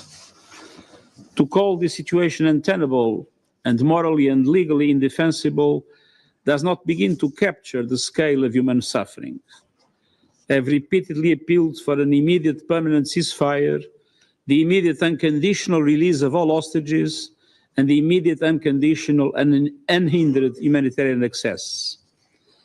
UN resolutions continue to be ignored, international humanitarian law violated, impunity prevails, and our collective credibility is being undermined. The violence is spreading from Gaza into the occupied West Bank and beyond, including several countries in the region and recently even Qatar. Efforts to secure a ceasefire and hostage release deal led by Qatar, Egypt, and the United States suffered a serious blow on 9 September. The Israeli attack was not only a violation of Qatar's sovereignty and territorial integrity, it also threatened the very norms and mechanisms we rely on for diplomacy and conflict resolution. Excellencies, the viability of a two-state solution is steadily eroding, now reaching its most critical level in more than a generation. Relentless settlement expansion, de facto annexation, forced displacement. Cycles of deadly violence, including by extremist settlers, have entrenched an unlawful Israeli occupation and pushed us perilously close to a point of no return. Israel's recent approval of settlement construction in the EU1 area is especially alarming. If implemented, it would sever the occupied West Bank, it would sever the occupied West Bank, destroying the territorial contiguity of a Palestinian state. Israeli settlements are not just a political issue, they are a flagrant violation of international law. At the same time, the Palestinian Authority is facing an existential crisis. Fiscal, political, and institutional pressures are undermining its ability to function. Israel's withholding of clearance revenues, the suffocation of the Palestinian economy, and the sharp decline in donor aid have left the Palestinian Authority unable to pay salaries or deliver basic services. Urgent international support, financial and political, is needed to stabilize the Palestinian Authority and preserve its viability as a partner for peace. And yet, amid the darkness, a glimmer of hope emerged yesterday with the resumption of the high-level international conference on a two-state solution. I commend France and Saudi Arabia for co-chairing this important meeting and for helping to reignite political momentum. I welcome the recognition of Palestinian statehood by many more countries, including permanent members of the Council, France, and the United Kingdom. This is the clearest path to a two-state solution. Israel, and an independent, sovereign, democratic, viable, and contiguous state of Palestine, living side by side in peace and security on the pre-1967 lines, with Jerusalem as the capital of both states, based on international law and UN resolutions. We must seize this momentum. The so-called day after in Gaza must be anchored in international law, reject any form of ethnic cleansing, and have a clear political horizon towards a viable two-state solution. As I said to the General Assembly this morning, we must urgently reverse the dangerous trends on the ground. Relentless settler expansion and violence and the looming threat of annexation must stop. The calls of the International Court of Justice must be heeded, including for Israel to immediately cease settlement activities and end its unlawful presence in the occupied Palestinian territory. The illegal occupation must end. And we must support Palestinian institutions politically and financially to carry out essential reforms and ensure fiscal stability. Excellencies, a just and lasting peace will never be built through more violence. Peace demands a collective commitment to diplomacy, to international law, to the dignity of all people. There are actions that the Security Council must take. There are responsibilities each member of this council must uphold. We cannot let this fragile moment slip away. Thank you. I thank the Secretary General for his briefing. I shall now make a statement in my capacity as Minister of Foreign Affairs of the Republic of Korea. I thank again the Secretary General for his briefing. It is yet another stark reminder that the situation in Gaza stands as one of the gravest challenges to international peace and security. The immense scale of human suffering and the implications for regional stability demand our urgent and united attention. This is not an abstract challenge, but measured in lives, lost every day. Nearly 2 years have passed since Hamas terrorist attacks on October 7, 2023. In that time, more than 64,000 people have been killed. The humanitarian crisis worsens each day, with people in Gaza, particularly women, children, and other vulnerable groups, facing constant threats to their lives and safety. Equally troubling is the famine now unfolding in Gaza. According to the recent IPC report, more than 500,000 people are already facing famine. The crisis is projected to spread to Deir al-Balah and Khan Yunis in the coming weeks. We must prevent any further devastation for civilians already in desperate conditions. Safe, sustained, and unimpeded humanitarian access must be guaranteed without any further delay. We call for the immediate lifting of all restrictions on the entry and distribution of humanitarian assistance. Excellencies, the Republic of Korea is deeply alarmed by Israel's ground operation to seize control of Gaza City, which risks further exacerbating an already catastrophic humanitarian crisis. We are also gravely concerned that its decision to resume construction in the E1 settlement area would threaten to isolate Palestinian communities in the area. Given the dire situation, upholding international law, in particular international humanitarian law, is imperative. These rules are not aspirational ideals, but binding obligations designed to safeguard human dignity, even in the darkest moments of conflict. We urge all parties to comply fully with these principles. In this difficult context, the Republic of Korea remains gravely concerned about Israel's recent attack in Qatari territory. This act is unacceptable. It not only violates the territorial sovereignty of the state of Qatar, one of the key mediating countries, but also jeopardizes ongoing negotiations to achieve an immediate ceasefire and secure the release of all hostages held by Hamas. We reaffirm our full support for the tireless mediation efforts of the United States, Qatar, and Egypt. We commend the unwavering commitment of Qatar's diplomatic mediation, which remains indispensable to ending the cycle of violence and creating a pathway toward stability. The Republic of Korea also reiterates its steadfast call for an immediate ceasefire and the unconditional release of all hostages. Securing their freedom, together with establishing a permanent and fully respected ceasefire, are indispensable steps towards a just and lasting peace.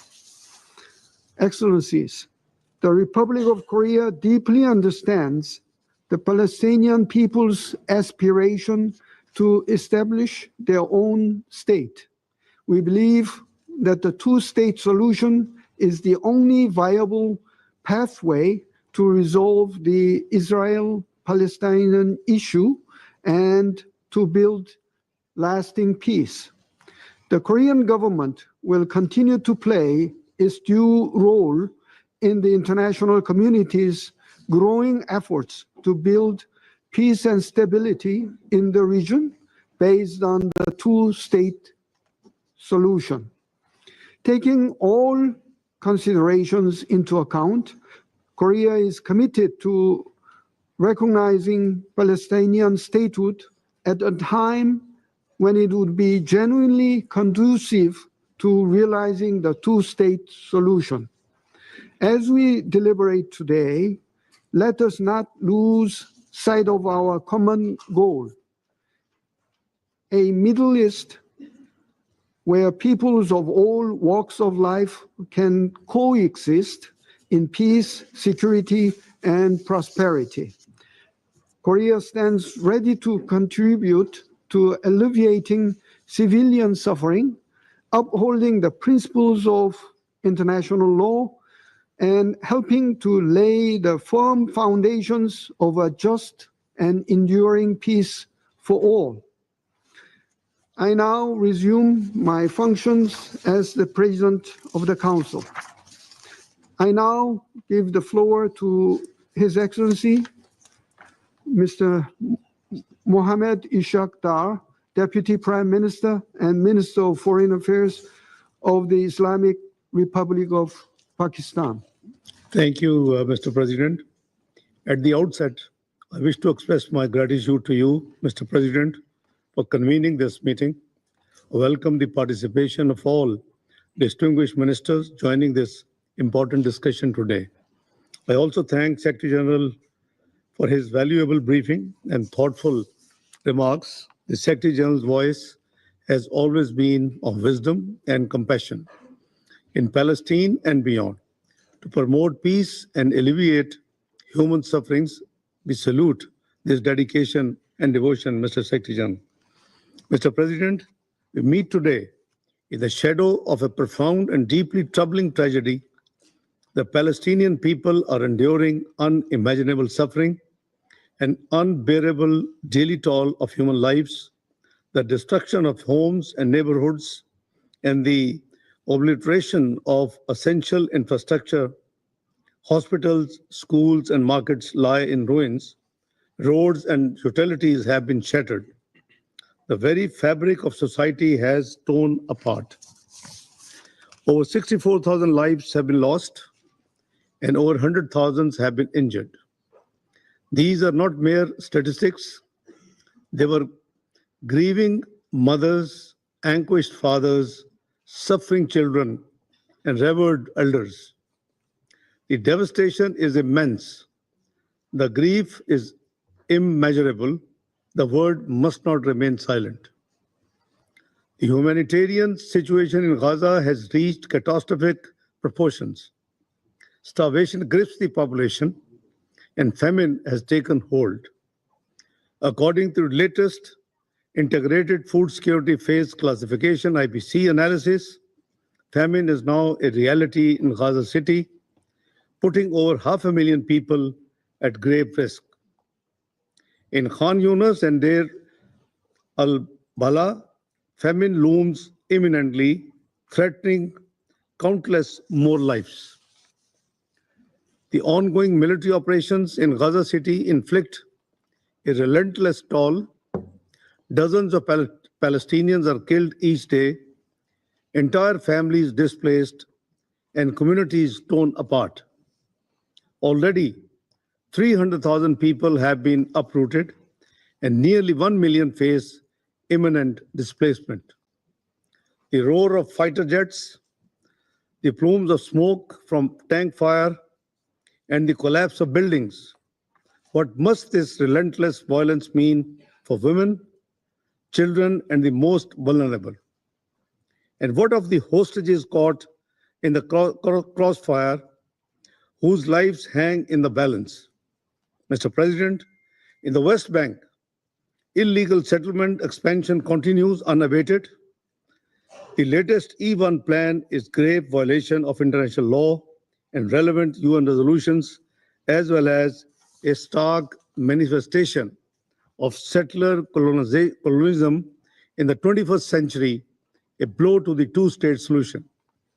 Mr. President, the time for action is upon us. Pakistan calls for the following urgent and concrete measures.